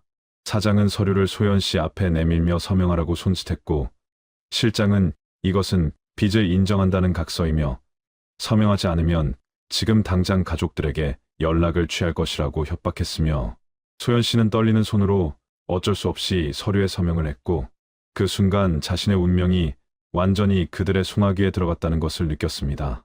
서명을 받은 사장은 만족스러운 표정으로 고개를 끄덕이며 다시 중국어로 무언가 말했고 실장은 내일부터 일을 시작할 것이며 하루 벌어서 빚을 조금씩 갚아나가면 된다고 설명했지만 그의 목소리에는 비웃음이 섞여 있었고 실제로 빚을 갚을 수 있을 것이라고는 전혀 믿지 않는다는 뉘앙스가 역력했습니다. 사장과 실장이 방을 나간 후 다시 문이 잠겼고 소연 씨는 그제야 억눌렀던 감정이 터져 나와 소리 없이 울기 시작했으며 자신이 처한 상황의 심각성을 완전히 이해하게 되었고 이곳에서 벗어날 방법이 전혀 보이지 않는다는 절망감에 휩싸였습니다. 저녁 무렵 철문 아래 틈으로 플라스틱 용기가 밀려 들어왔고 그 안에는 식은 밥과 국물기 없는 반찬 몇 조각이 전부였으며 소연 씨는 배가 고팠지만 목구멍으로 음식이 넘어가지 않았고 그저 구석에 웅크리고 앉아 자신에게 닥친 악몽 같은 현실을 받아들이려 했었습니다. 밤이 되자 복도에서 다른 방문들이 열리는 소리가 들렸고 여성들의 발소리와 함께 남성들의 거친 목소리가 섞여 들렸으며 어딘가에서는 비명 소리와 울음소리가 새어나왔고 소연 씨는 귀를 막고 눈을 질끈 감았지만 그 소리들은 계속해서 지하실 전체를 채웠습니다. 그날 밤 소연 씨는 한숨도 자지 못했고 차가운 시멘트 바닥에 몸을 웅크린 채 새벽이 오기를 기다렸으며 창문 하나 없는 지하실에서 시간의 흐름을 알 수 없었지만 천장의 환풍구를 통해 새어들어오는 빛의 색깔이 조금씩 변하는 것으로 밤이 지나가고 있음을 어렴풋이 느낄 수 있었습니다. 다음 날 아침 일찍 문이 다시 열렸고 중국인 여성 한 명이 들어와 소연 씨에게 씻고 옷을 갈아입으라며 낡은 옷가지를 던져주었으며 그녀의 표정은 무표정했지만 눈빛에는 동정심 같은 것이 희미하게 어려 있었고 소연 씨는 그 여성에게 도와달라고 애원했지만 그녀는 고개를 저으며 아무 말 없이 방을 나갔습니다. 소연 씨는 간이 화장실에서 차가운 물로 얼굴을 씻으며 거울 대신 놓인 금속판에 비친 자신의 모습을 보았고 하루 만에 완전히 달라진 자신의 얼굴에 놀라움을 금치 못했으며 눈은 충혈되어 있었고 입술은 바짝 말라 있었으며 생기라고는 전혀 없는 창백한 얼굴이 그곳에 있었습니다. 김소연 씨가 주어진 옷으로 갈아입고 있을 때 다시 문이 열렸고 이번에는 30대로 보이는 한국인 여성이 들어왔는데 그녀는 진한 화장을 하고 있었지만 눈가의 깊은 다크서클과 수척한 얼굴을 완전히 가릴 수는 없었으며 그녀는 소연 씨를 보자 깊은 한숨을 내쉬며 자신을 미정이라고 소개했습니다. 미정 씨는 자신도 1년 전 똑같은 방식으로 이곳에 끌려왔다고 말했고 지금은 새로운 사람들을 관리하는 역할을 맡고 있으며 말을 잘 들으면 덜 맞고 덜 고생할 수 있다고 조용히 조언했으며 그녀의 목소리에는 체념과 피로가 깊게 배어 있었습니다.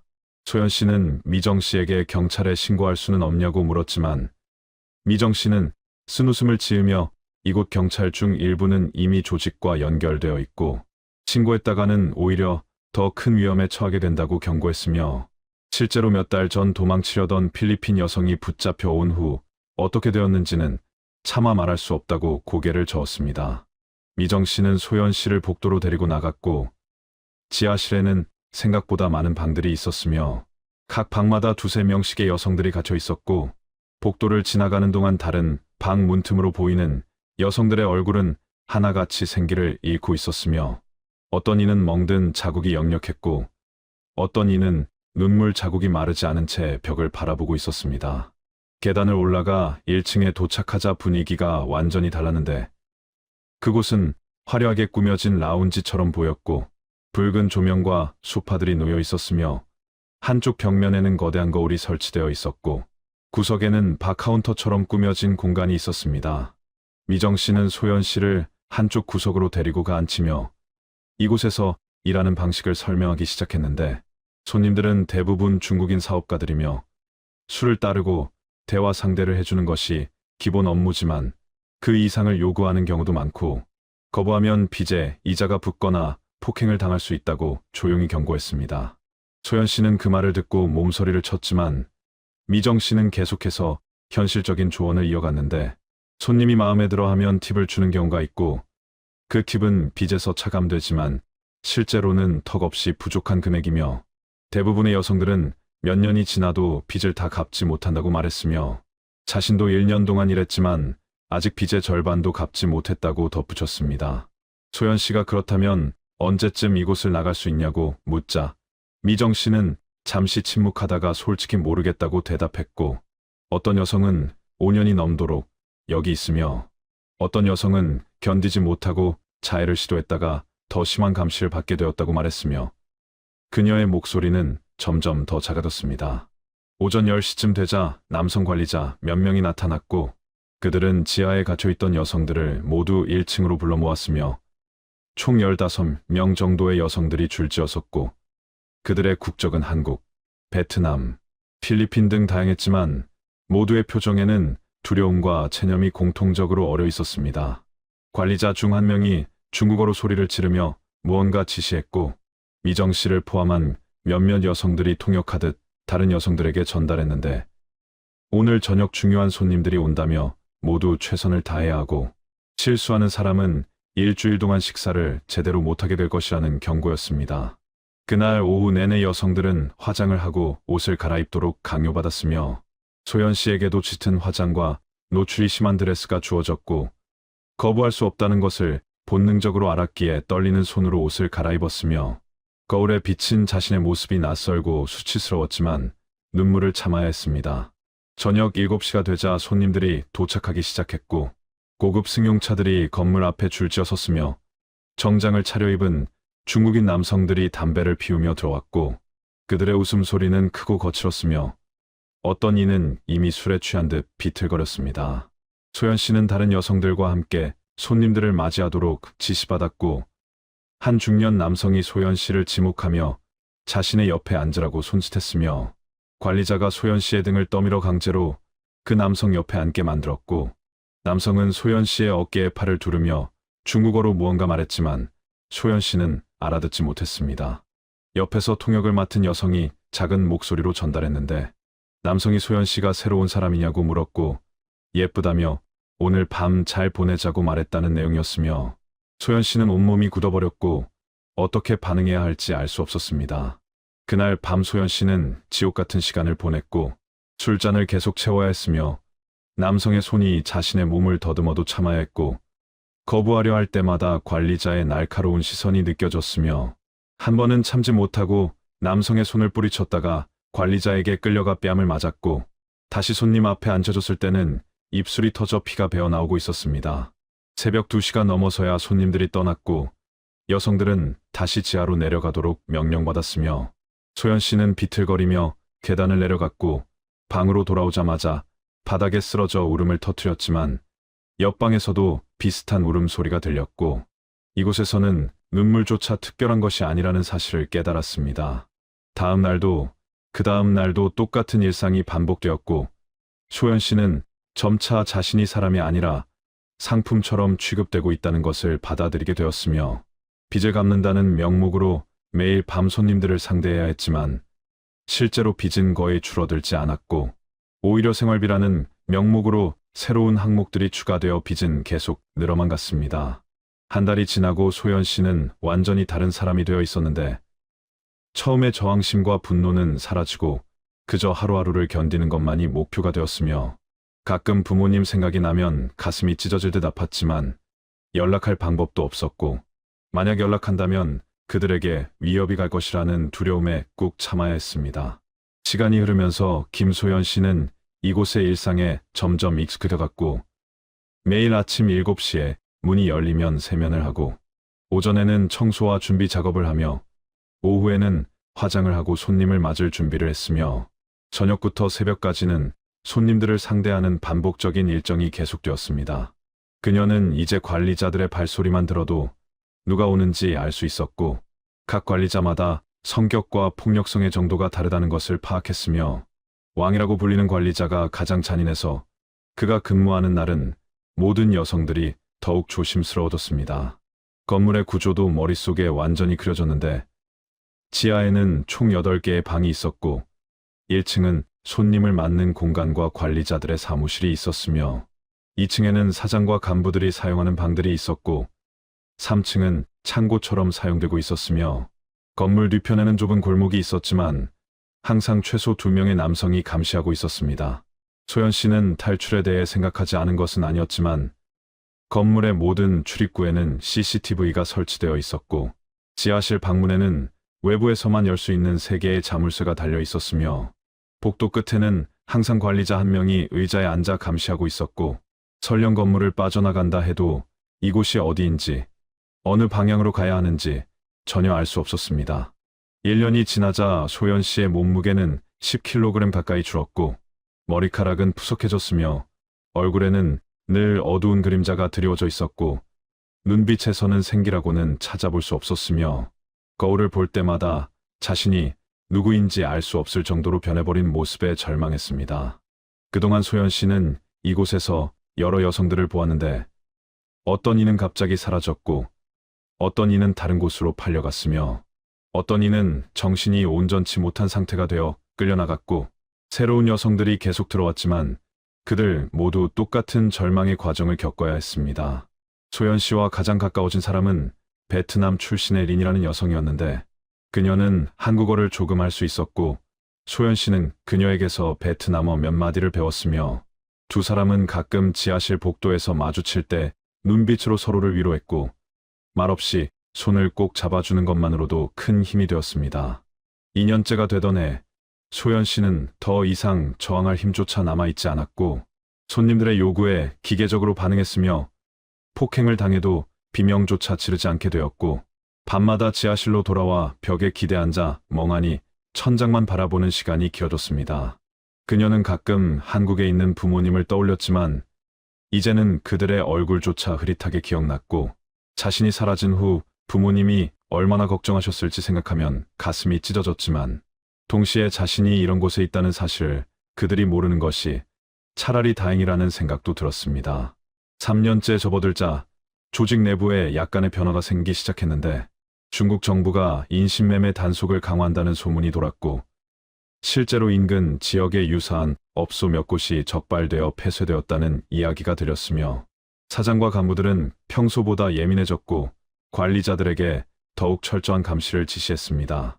하지만 이러한 변화는 여성들의 상황을 개선시키기보다 오히려 더 악화시켰는데 조직은 증거인멸을 두려워하여 여성들의 이동을 더욱 제한했고 외부와의 접촉 가능성을 완전히 차단했으며 손님의 수는 줄었지만 그만큼 여성들에게 가해지는 압박은 더 심해졌습니다.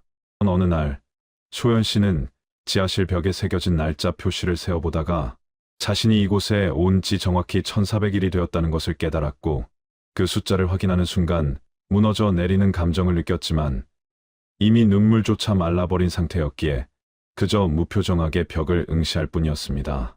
그 즈음 새로운 한국인 여성이 들어왔는데 그녀는 20살밖에 되지 않았고 소연 씨가 처음 이곳에 왔을 때처럼 두려움에 떨고 있었으며 소연 씨는 그 여성을 보며 자신의 과거를 떠올렸고 가능한 한 그녀에게 생존하는 방법을 알려줘야 했었지만 말을 할 때마다 자신의 목소리가 얼마나 생기 없고 절망적으로 들리는지 느낄 수 있었습니다. 5년째가 되자 소연 씨는 완전히 체념한 상태가 되었고 탈출에 대한 생각조차 하지 않게 되었으며 그저 오늘 하루를 무사히 넘기는 것만이 목표가 되었고 미래에 대한 희망은 완전히 사라졌으며 자신이 언젠가 이곳을 벗어날 수 있을 것이라는 믿음도 더 이상 남아있지 않았습니다. 그녀는 이제 관리자들의 명령에 자동적으로 반응했고 손님들과의 대화도 미리 정해진 대본처럼 기계적으로 수행했으며 폭력이 가해져도 더 이상 고통을 느끼지 못하는 것처럼 감각이 무뎌져 있었고 밤에는 악몽을 꾸다가 깨어나도 악몽과 현실의 구분이 모호해졌습니다. 6년째 접어든 어느 날 인이 갑자기 사라졌고 소연 씨는 그녀를 찾아 물었지만 아무도 대답해주지 않았으며 며칠 후 다른 여성이 조용히 귀띔해 주기를 인이 병에 걸려 더 이상 일을 할 수 없게 되자 어디론가 버려졌다는 이야기를 들었고 소연 씨는 그날 밤 처음으로 오랜만에 눈물을 흘렸으며 이곳에서 유일하게 마음을 나눌 수 있었던 사람마저 잃어버렸다는 상실감에 무너졌습니다. 그 후로 소연 씨는 말수가 더욱 줄어들었고 다른 여성들과도 거의 대화하지 않게 되었으며 식사도 거의 하지 않아 관리자들에게 강제로 음식을 먹도록 강요당하기도 했고 체중은 계속 줄어들었으며 건강 상태는 급격히 악화되어 갔지만 아무도 그녀를 제대로 치료해주지 않았습니다. 6년째가 되던 어느 겨울날 저녁 김소연 씨는 평소처럼 지하실 방에서 손님을 맞을 준비를 하고 있었는데 갑자기 건물 위층에서 큰 소리로 다투는 소리가 들려왔고 사장과 관리자들이 중국어로 고함을 지르며 무언가 급박하게 논의하는 소리가 복도까지 울려 퍼졌으며 평소와는 다른 긴장된 분위기가 건물 전체를 감쌌습니다. 오후 3시쯤 되자 관리자들이 각 방을 돌며 여성들을 모두 복도로 불러 모았고 왕이라는 관리자가 날카로운 목소리로 오늘 밤 당장 이 건물을 떠나야 한다고 통보했으며 짐을 꾸릴 시간은 10분밖에 없고 지시를 따르지 않으면 그 자리에서 버려질 것이라고 위협했습니다.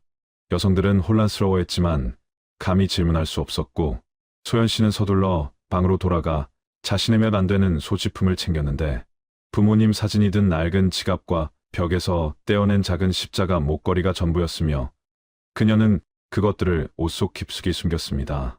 1시간도 지나지 않아 여성들은 모두 건물 뒤편으로 끌려나갔고 그곳에는 덮개가 씌워진 낡은 트럭 2대가 대기하고 있었으며 관리자들은 여성들을 트럭 진칸에 강제로 밀어넣었고 소연 씨를 포함한 7명의 여성이 한 트럭에 실렸으며 트럭 내부는 어둡고 좁았으며 앉을 공간조차 제대로 없었습니다.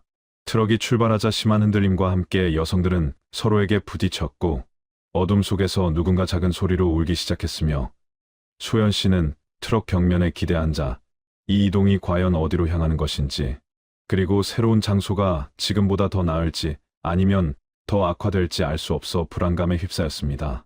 약 3시간을 달린 후 트럭이 멈췄고 덮개가 걷히자 차가운 겨울바람이 몰아쳤으며 관리자들은 여성들에게 내리라고 소리쳤고 소연 씨가 트럭에서 내리자 주변은 완전히 어두웠으며 가로등 거 없는 황량한 교외 지역이었고 멀리 공장 굴뚝 몇 개만 희미하게 보였습니다. 여성들은 근처의 낡은 창고 건물로 끌려갔고 그곳은 이전 건물보다 더 열악했으며 난방도 제대로 되지 않아 입김이 하얗게 나왔고 바닥은 콘크리트 그대로였으며 창문은 모두 판자로 막혀 있었고 구석에는 쥐의 흔적이 역력했습니다. 관리자들은 여성들에게 여기서 며칠간 대기하라고 지시한 후 문을 잠그고 떠났고 소연 씨를 포함한 여성들은 추위에 떨며 서로 몸을 기대고 앉아야 했으며 그날 밤 제대로 된 식사도 제공되지 않았고 물 한 통만 던져졌을 뿐이었습니다. 다음 날 아침 일찍 점장이라 불리는 남성이 나타났는데 그는 40대 후반으로 보였고 술 냄새를 풍기며 여성들을 훑어보았으며 중국어로 무언가 중얼거리다가 다시 나가버렸고 그날 오후에도 아무도 오지 않았으며 여성들은 배고픔과 추위에 떨어야 했습니다. 사흘째 되던 날 저녁 점장이 술에 만취한 채 나타났고 비틀거리며 창고 안으로 들어와 여성들에게 고함을 질렀으며 한 여성을 끌고 나가려 했지만 그 과정에서 넘어져 바닥에 쓰러졌고 그는 그대로 코를 골며 잠이 들어버렸습니다. 소연 씨는 그 모습을 보며 심장이 뛰기 시작했는데 점장의 주머니에서 열쇠 뭉치가 삐져나와 있었고 문에는 평소와 달리 자물쇠 하나만 걸려 있었으며 이것이 기회일 수도 있다는 생각이 스쳤지만 동시에 실패했을 때의 결과가 두려워 몸이 얼어붙었습니다. 옆에 앉아있던 젊은 베트남 여성이 소연 씨의 팔을 잡으며 조용히 속삭였는데 지금 아니면 기회가 없을 것 같다고 말했고 소연 씨는 고개를 끄덕이며 천천히 점장에게 다가갔으며 떨리는 손으로 그의 주머니에서 열쇠를 꺼냈고 점장은 잠꼬대를 하며 몸을 뒤척였지만 깨어나지는 않았습니다. 소연 씨가 문 쪽으로 조심스럽게 다가가자 다른 여성들도 긴장한 표정으로 지켜보았고 그녀는 열쇠로 자물쇠를 열려고 시도했지만 손이 너무 떨려서 제대로 맞추지 못했으며 몇 번의 시도 끝에 마침내 자물쇠가 열리는 소리가 들렸고 문이 천천히 열렸습니다. 하지만 그 순간 옆방에서 지켜보던 다른 여성 하나가 갑자기 소연 씨를 붙잡았는데 그녀는 40대로 보이는 한국인 여성이었고 이곳에서 5년 넘게 지낸 사람이었으며 그녀는 소연 씨의 손목을 세게 잡으며 작은 목소리로 말했습니다. 만약 실패하면 우리 모두 죽어. 혼자 나가려는 거면 상관없지만 내가 잡히면 우리한테도 보복이 올 거야. 그리고 밖에는 다른 감시자들이 있어. 내가 얼마나 멀리 갈 수 있을 것 같아. 소연 씨는 그 여성의 눈을 바라보았고 그곳에는 두려움과 동시에 자신도 탈출하고 싶지만 용기가 없다는 절망이 담겨 있었으며 소연 씨는 잠시 망설였지만 결국 고개를 끄덕이며 문을 다시 닫았고 열쇠를 점장의 주머니에 조심스럽게 도로 넣었습니다. 그날 밤 소연 씨는 한숨도 자지 못했고 방금 놓친 기회에 대한 후회와 동시에 만약 정말로 도망쳤다면 과연 살아남을 수 있었을까 하는 의문이 머릿속을 맴돌았으며 어쩌면 그 여성의 말이 맞았을지도 모른다는 생각에 복잡한 감정이 들었습니다. 다음 날 아침 점장이 깨어났을 때 그는 어젯밤 일을 전혀 기억하지 못하는 것 같았고 다만 숙취로 고통스러워하며 물을 찾았으며 관리자들이 와서 그를 부축해 나갔고 그날 오후부터는 다시 평소처럼 자물쇠 3개가 문에 채워졌으며 감시도 더욱 철저해졌습니다. 일주일 후 여성들은 다시 트럭에 실려 또 다른 장소로 이동했고 이번에는 도시 외곽의 3층짜리 건물이었으며 그곳은 이전보다 조금 나아 보였지만 여전히 창문에는 철창이 있었고 출입구마다 감시 카메라가 설치되어 있었으며 경비원들이 교대로 근무하고 있었습니다. 소연 씨는 새로운 장소에 적응해야 했고 다시 손님을 받는 일이 시작되었으며 시간은 계속 흘러갔지만 그녀의 삶에는 아무런 변화도 없었고 다만 그날 밤 열었던 문과 그것을 다시 닫았던 순간만이 계속 머릿속에 남아 그녀를 괴롭혔습니다. 하지만 소연 씨가 알지 못했던 것은 그날 밤 함께 있던 베트남 여성이 그 광경을 기억하고 있었고 언젠가 다시 기회가 온다면 그때는 함께 도망치자고 마음먹고 있었다는 사실이었으며 그 여성은 이후 몇 주 동안 건물의 구조와 감시자들의 근무 패턴을 은밀하게 관찰하기 시작했고 소연 씨에게 작은 쪽지를 전달하며 희망을 잃지 말라고 격려했습니다. 6년 반이 지난 어느 봄날 건물 전체에 다시 한번 긴장감이 돌기 시작했고 관리자들은 평소보다 신경질적으로 행동했으며 사장은 며칠 동안 모습을 보이지 않았고 간부들이 수시로 모여 급하게 회의를 하는 모습이 목격되었습니다. 소연 씨는 복도에서 청소를 하던 중 관리자들의 대화를 엿듣게 되었는데 중국 정부가 대규모 인신매매 조직 소탕 작전을 준비하고 있다는 소문이 돌고 있었고 이미 인근 도시에서 여러 업소가 극습당해 조직원들이 체포되었으며 여성들은 구조되었다는 이야기였습니다. 관리자들은 이 소식에 불안해하며 증거를 인멸하고 여성들을 다른 지역으로 분산시켜야 한다고 논의했고 만약 경찰이 들이닥치면 여성들을 일단 숨기고 나중에 처리하자는 무시무시한 대화도 오갔으며 소연 씨는 그 말을 들으며 등골이 오싹해졌지만 표정을 숨기고 조용히 청소를 계속해야 했습니다. 며칠 후 새로운 인물이 건물에 나타났는데 그녀는 40대 초반으로 보이는 중국인 여성이었고 다른 관리자들과 달리 여성들에게 직접적인 폭력을 행사하지 않았으며 가끔 음식을 나눠줄 때 짧은 눈빛 교환을 했고 소연 씨는 그 여성에게서 묘한 동정심 같은 것을 느꼈습니다. 어느 날 저녁 그 여성이 소연 씨에게 물을 가져다 주며 중국어로 작게 속삭였는데 소연 씨는 알아듣지 못했지만 그녀의 눈빛에서 뭔가 중요한 메시지를 전하려 한다는 것을 감지했고 여성은 주위를 살피며 주머니에서 작은 쪽지를 꺼내 소연 씨의 손에 쥐어주었으며 그리고는 아무 일도 없었다는 듯 자리를 떠났습니다. 소연 씨는 화장실에 가는 척하며 쪽지를 펼쳐보았는데 그곳에는 서툰 한글로 주소 하나가 적혀 있었고 그 아래에는 도망치고 싶으면 이곳으로 내 친구가 도와주것이라는 짧은 문장이 쓰여 있었으며 소연 씨는 손이 떨렸지만 재빨리 쪽지를 삼켜버렸고 그 주소를 머릿속에 반복해서 외우기 시작했습니다. 그날 밤 소연 씨는 옆방에 있던 베트남 여성에게 조용히 그 이야기를 전했고 베트남 여성은 놀란 표정을 지으며 이것이 정말 기회일 수도 있다고 말했으며 두 사람은 밤새 작은 목소리로 탈출 계획을 논의했고 만약 이동할 기회가 생긴다면 그때를 노리기로 결심했습니다. 이 주일이 지난 어느 날 새벽 예상했던 일이 벌어졌는데 관리자들이 급하게 모든 방문을 열며 여성들을 깨웠고 당장 짐을 싸서 나오라고 소리쳤으며 평소와 달리 그들의 목소리에는 다급함이 묻어 있었고 밖에서는 트럭 엔진 소리가 요란하게 들렸습니다. 여성들은 서둘러 준비했고 이번에는 더 많은 인원이 한꺼번에 이동했으며 소연 씨와 베트남 여성은 같은 트럭에 실렸고 트럭 안에는 14명의 여성들이 빽빽하게 들어차 있었으며 관리자 2명이 뒤편에 함께 탔고 그들은 총처럼 보이는 것을 허리에 차고 있었습니다. 트럭이 출발하자 소연 씨는 베트남 여성과 눈빛을 교환했고 둘 다 이것이 마지막 기회가 될 수도 있다는 것을 알고 있었으며 소연 씨는 주머니 속에 숨겨둔 작은 유리 조각을 만지작거렸는데 이것은 몇 주 전 깨진 거울에서 몰래 챙긴 것으로 최후의 수단으로 준비한 것이었습니다. 약 1시간을 달렸을 때 트럭이 갑자기 속도를 줄이기 시작했고 밖에서 경적 소리와 함께 무언가 소란스러운 소리가 들렸으며 운전사와 관리자들이 중국어로 고함을 지르며 당황하는 소리가 들렸고 트럭은 급브레이크를 밟으며 도로 옆으로 비켜섰습니다. 관리자 한 명이 트럭 뒤편 덮개를 열고 밖을 확인하려는 순간 소연 씨는 베트남 여성과 함께 재빨리 움직였고 다른 여성들 사이를 비집고 트럭 끝으로 이동했으며 관리자가 뒤돌아보려는 찰나에 소연 씨는 온 힘을 다해 그의 다리를 밀어붙였고 균형을 잃은 관리자는 트럭 밖으로 넘어졌습니다. 그 순간 소연 씨와 베트남 여성은 망설임 없이 트럭에서 뛰어내렸고 트럭은 마침 눈 덮인 비탈길 옆에 서 있었기에 두 사람은 그대로 경사면을 굴러내려갔으며 등 뒤에서는 관리자들의 고함 소리가 들렸지만 멈출 수 없었고 계속 굴러내려가다가 나무에 부딪혀 겨우 멈췄습니다.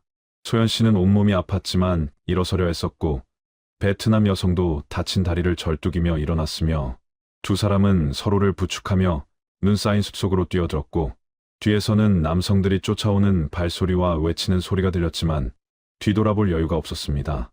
숲은 어두웠고 나무가지들이 얼굴을 핥히었지만 두 사람은 계속 앞으로 나아갔으며 얼마나 달렸는지 알 수 없었지만 어느 순간 뒤쫓아오던 소리가 점점 멀어졌고 소연 씨는 다리에 힘이 풀려 눈 위에 주저앉았으며 베트남 여성도 그녀 옆에 쓰러졌습니다. 잠시 숨을 고르던 소연 씨는 주변을 살폈는데 멀리 불빛이 보였고 그곳은 작은 마을이나 공장 단지처럼 보였으며 그녀는 베트남 여성에게 저쪽으로 가자고 손짓했고 두 사람은 다시 일어나 절뚝거리며 불빛을 향해 걸어가기 시작했습니다. 1시간 정도 걸었을 때 작은 공장 건물들이 나타났고 야간 작업을 하는지 불이 켜져 있는 곳도 있었으며 소연 씨는 쪽지에 적혀있던 주소를 떠올리며 주변을 살폈지만 여기가 그곳인지 확신할 수 없었고 다만 사람들이 있는 곳으로 가야 한다는 생각뿐이었습니다. 공장 뒤편 골목을 지나가는데 한 중국인 남성 노동자가 담배를 피우고 있었고 그는 피투성이에 젖은 옷을 입고 절뚝거리는 두 여성을 보고 놀란 표정을 지었으며 소연 씨는 그에게 다가가 떨리는 목소리로 도와달라고 한국어로 애원했지만 그는 알아듣지 못했습니다. 베트남 여성이 중국어로 무언가 말하려 했지만 그녀의 중국어 실력도 제한적이었고 남성은 잠시 망설이다가 자신의 외투를 벗어 소연 씨에게 씌워주었으며 그리고는 자신의 작업실로 두 사람을 데리고 갔고 따뜻한 차 한 잔을 건네주었습니다. 남성은 휴대전화를 꺼내 누군가에게 전화를 걸었고 중국어로 급하게 설명하는 소리가 들렸으며 통화를 마친 후 그는 두 사람에게 고개를 끄덕이며 안심하라는 듯 손짓을 했고 소연 씨는 그제야 조금씩 긴장이 풀리며 눈물이 흘러내렸으며 6년 반 만에 처음으로 진짜 안전함을 느끼는 순간이었습니다. 약 30분 후 작업실 문이 열리며 한 중국인 여성이 들어왔는데 그녀는 50대 정도로 보였고 단정한 옷차림에 온화한 인상이었으며 소연 씨와 베트남 여성을 보자 안타까운 표정을 지으며 다가왔고 서툰 한국어로 안전하다고 안심시켰습니다. 그녀는 자신을 리메이라고 소개했고 인신매매 피해자들을 돕는 지역 시민단체에서 활동하고 있으며 건물 안에 있던 관리자 중 한 명이 자신의 먼 친척으로 양심의 가책을 느껴 몰래 정보를 제공했다고 설명했습니다. 리 메이 씨는 두 사람의 상처를 확인하며 약을 발라주었고 깨끗한 옷과 음식을 가져왔으며 소연 씨는 6년 반 만에 처음으로 강제나 감시 없이 제대로 된 식사를 할 수 있었고 음식을 먹으면서도 계속 눈물이 흘러내렸으며 이것이 꿈이 아닐까 하는 두려움에 손을 떨었습니다. 리 메이 씨는 두 사람에게 지금 당장 경찰에 신고할 것인지 물었고 소연 씨는 망설였는데 조직원들이 자신을 찾아 보복할까 두려웠고 무엇보다 한국에 있는 부모님에게 위협이 갈까봐 걱정되었지만 베트남 여성은 고개를 끄덕이며 신고해야 한다고 주장했고 더 이상 다른 여성들이 고통받게 놔둘 수 없다고 말했습니다. 결국 리 메이 씨는 자신이 아는 신뢰할 수 있는 경찰관에게 먼저 연락하겠다고 제안했고 두 사람을 안전한 곳으로 옮긴 후 공식적인 신고 절차를 밟도록 도와주겠다고 약속했으며 소연 씨는 그녀의 말을 믿기로 결심했고 이것이 다른 피해자들을 구할 수 있는 유일한 방법이라는 것을 깨달았습니다.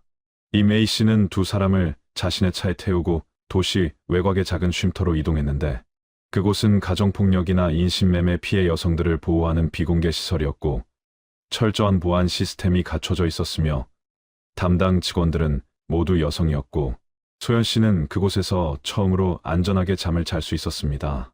다음 날 아침 이 메이 씨가 한 중국 경찰관을 데리고 왔는데 그는 사복 차림이었고 조용하고 신중한 태도로 두 사람의 이야기를 들었으며 통역사를 통해 상세한 진술을 받기 시작했고 소연 씨는 지난 6년 반 동안의 모든 일을 떠올리며 증언했으며 말을 하는 내내 온몸이 떨렸지만 최대한 정확하게 기억해내려 했었습니다.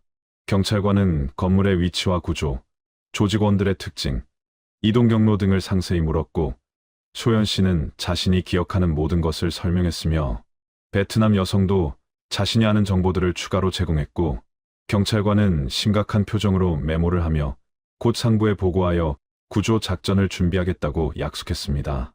며칠 후 경찰관이 다시 찾아왔고 소연 씨가 제공한 정보를 바탕으로 해당 조직의 여러 거점을 파악했으며 대규모 단속 작전을 준비 중이라고 알려주었고 다만 조직원들이 눈치채지 못하도록 신중하게 진행해야 하므로 시간이 조금 걸릴 것이라고 설명했으며 소연 씨는 그동안 쉼터에서 안전하게 지내면 된다고 안심시켰습니다.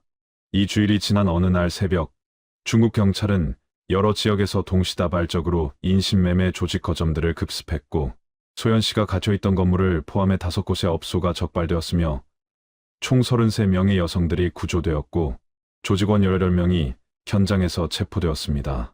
이 메이 씨는 다음 날 소연 씨에게 그 소식을 전하며 눈물을 흘렸고 소연 씨 덕분에 많은 여성들이 구조될 수 있었다고 감사를 표했으며 소연 씨는 그 말을 듣고 비로소 자신의 탈출이 헛되지 않았다는 것을 느꼈고 함께 갇혀있던 여성들의 얼굴이 하나하나 떠올라 울음을 터뜨렸습니다. 하지만 소연 씨의 여정은 아직 끝나지 않았는데 그녀에게는 여권도 없었고 신분을 증명할 서류도 모두 빼앗긴 상태였으며 한국으로 돌아가기 위해서는 복잡한 절차를 거쳐야 했고 이 메이 씨와 경찰은 한국 영사관에 연락을 취했습니다. 한국 영사관 직원이 쉼터를 방문했고 소연 씨의 신원을 확인하기 위해 한국에 있는 가족에게 연락을 취했으며 6년 반 만에 소연 씨는 어머니의 목소리를 전화로 듣게 되었고 어머니는 전화를 받자마자 울음을 터뜨렸으며 소연 씨도 말을 잇지 못하고 흐느꼈고 두 사람은 한참 동안 울음소리만 주고받았습니다. 어머니는 소연 씨가 사라진 후 경찰에 실종 신고를 했고 수많은 곳을 찾아다녔지만 아무런 소식도 듣지 못했으며 아버지는 딸을 찾지 못한 죄책감에 건강이 더 악화되었고 가족 모두가 절망 속에서 지냈다고 말했으며 그래도 딸이 살아있다는 것만으로 감사하다고 반복해서 말했습니다. 영사관은 긴급 여행 증명서 발급 절차를 시작했고 소연 씨의 건강 검진과 심리 상담도 병행되었으며 의사는 그녀가 심각한 영양실조 상태이고 여러 곳에 오래된 상처와 골절 흔적이 있다고 진단했고 무엇보다 심리적 트라우마가 깊어 장기적인 치료가 필요하다고 소견을 밝혔습니다. 한 달여의 준비 과정을 거쳐 마침내 소연 씨의 귀국 일정이 확정되었고 이 메이 씨는 공항까지 배웅을 나왔으며 두 사람은 포옹하며 작별 인사를 나눴고 이 메이 씨는 소연 씨에게 한국에 돌아가서 행복하게 살라고 당부했으며 언제든 연락하라며 자신의 연락처를 건넸습니다. 소연 씨는 비행기에 오르며 창밖을 바라보았고 지난 6년 반 동안 지옥 같았던 중국 땅을 떠나는 것이 믿기지 않았으며 비행기가 이륙하는 순간 그녀는 눈을 감고 깊은 숨을 내쉬었고 이제야 정말로 끝났다는 실감이 조금씩 들기 시작했습니다. 2시간 반의 비행 끝에 비행기는 인천국제공항에 착륙했고 소연 씨는 입국장을 나서는 순간 멀리서 휠체어를 탄 아버지와 어머니를 발견했으며 어머니는 딸을 보자마자 달려와 껴안았고 소연 씨는 어머니의 품에 안겨 그동안 참았던 모든 감정이 한꺼번에 터져 나와 소리내어 울었으며 아버지도 휠체어에서 일어서려 애쓰며 떨리는 손으로 딸의 머리를 쓰다듬었고 공항 한쪽 구석에서 그렇게 가족은 6년 반 만에 재회했습니다. 하지만 소연 씨는 그 순간에도 완전히 기뻐할 수 없었는데 자신이 겪은 일들이 가족에게 알려질까봐 두려웠고 자신이 더럽혀졌다는 수치심에 고개를 들 수 없었으며 어머니의 눈을 똑바로 바라보지 못했고 다만 미안하다는 말만 반복했습니다. 김소연 씨는 서울의 한 병원에 입원하여 정밀 검사를 받았고 의료진은 그녀의 상태가 생각보다 심각하다는 소견을 내놓았으며 장기간의 영양실조로 인한 빈혈과 골다공증, 여러 차례의 폭행으로 인한 늑골 골절 후유증, 그리고 만성 위염과 수면 장애 등이 발견되었고 무엇보다 심각한 외상 후 스트레스 장애로 전문적인 정신과 치료가 시급하다고 판단했습니다. 소연 씨는 병원 침대에 누워서도 제대로 잠을 이루지 못했고 문이 열릴 때마다 깜짝 놀라 몸을 움츠렸으며 간호사가 다가오면 본능적으로 몸을 웅크리고 고개를 숙였고 밤마다 악몽에 시달려 비명을 지르며 깨어났으며 깨어나서도 자신이 정말 한국에 있는 것인지 아니면 또다시 꿈을 꾸는 것인지 구분하지 못해 혼란스러워했습니다.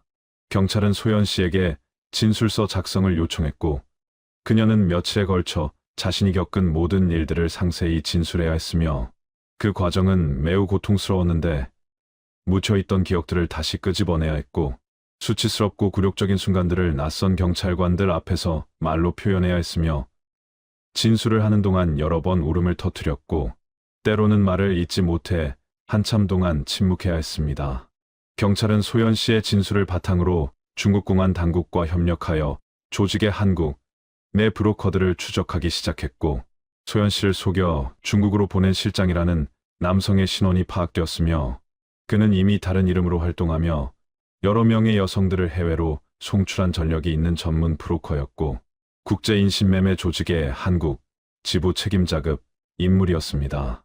수사가 진행되면서 소연 씨와 비슷한 피해를 입은 다른 여성들의 사례도 속속 드러났는데 지난 10년간 같은 조직에 의해 해외로 송출된 한국 여성이 최소 50명이 넘는 것으로 추정되었고 그중 상당수는 아직도 행방을 알 수 없는 상태였으며 일부는 이미 사망한 것으로 추정되었고 소연 씨처럼 극적으로 탈출해 성공한 경우는 극히 드물었습니다. 소연 씨의 사건은 언론의 관심을 받게 되었고 여러 방송사와 신문사에서 인터뷰 요청이 쏟아졌지만 소연 씨는 모두 거절했으며 자신의 얼굴과 이름이 공개되는 것을 극도로 두려워했고 사람들이 자신을 손가락질하며 더럽다고 비난할 것 같다는 생각에 집 밖으로 나가는 것조차 꺼려했습니다. 부모님은 딸을 극진히 보살폈지만 어떻게 대해야 할지 몰라 조심스러워했고 어머니는 소연 씨가 좋아하던 음식을 만들어주며 살을 찌우려 애썼으며 아버지는 딸 옆에 조용히 앉아 있어주는 것만으로도 위로가 되길 바랐지만 소연 씨는 가족 앞에서도 편안함을 느끼지 못했고 오히려 자신이 부모님께 큰 걱정을 끼쳤다는 죄책감에 시달렸습니다.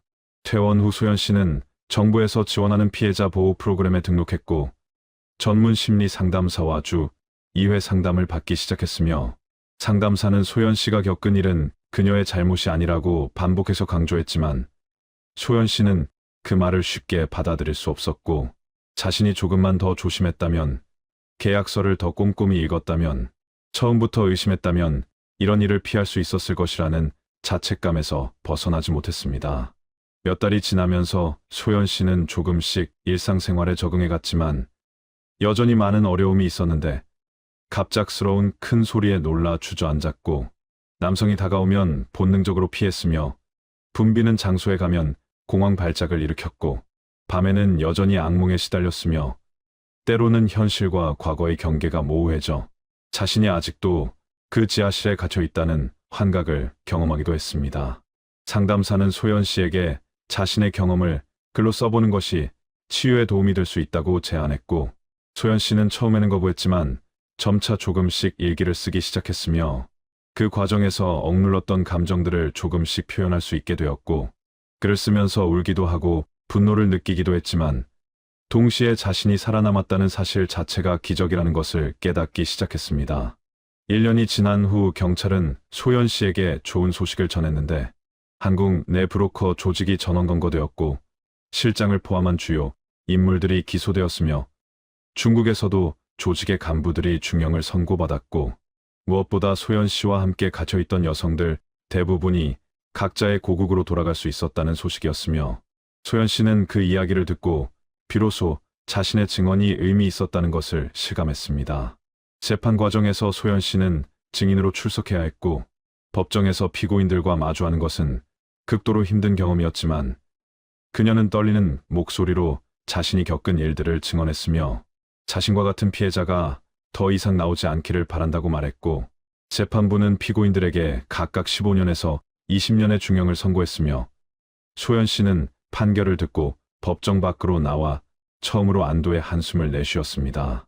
2년이 지나면서 소연 씨는 천천히 자신의 삶을 재건해 나가기 시작했고 검정고시를 준비하여 고졸 학력을 취득했으며 작은 제과점에서 아르바이트를 시작했고 처음에는 손님을 대하는 것이 두려웠지만 점차 익숙해졌으며 빵을 만드는 일에서 작은 기쁨을 찾았고 무언가를 창조해낸다는 느낌이 그녀에게 치유가 되었습니다. 소연 씨는 또한 같은 피해를 입은 여성들을 위한 자조 모임에 참여하기 시작했고 그곳에서 자신과 비슷한 경험을 한 사람들을 만났으며 서로의 이야기를 나누고 이뤄하는 과정에서 자신이 혼자가 아니라는 것을 깨달았고, 다른 사람들을 돕는 과정에서 자신도 조금씩 치유되어 간다는 것을 느꼈습니다. 3년째가 되던 해, 한 인권단체에서 소연 씨에게 연락을 해왔고, 인신매매 피해 방지 캠페인에 참여해 줄 수 있는지 문의했으며, 얼굴을 공개하지 않는 조건으로 자신의 이야기를 공유해 줄 수 있겠냐고 조심스럽게 제안했습니다. 소연 씨는 오랜 고민 끝에 참여하기로 결정했고, 목소리를 변조한 영상 인터뷰를 통해 자신의 경험을 나누었으며, 젊은 여성들에게 해외 취업 사기를 조심하라고 경고했고, 만약 피해를 입었다면 혼자 끙끙 앓지 말고 반드시 도움을 요청하라고 당부했으며, 그 영상은 많은 사람들에게 큰 반향을 일으켰습니다.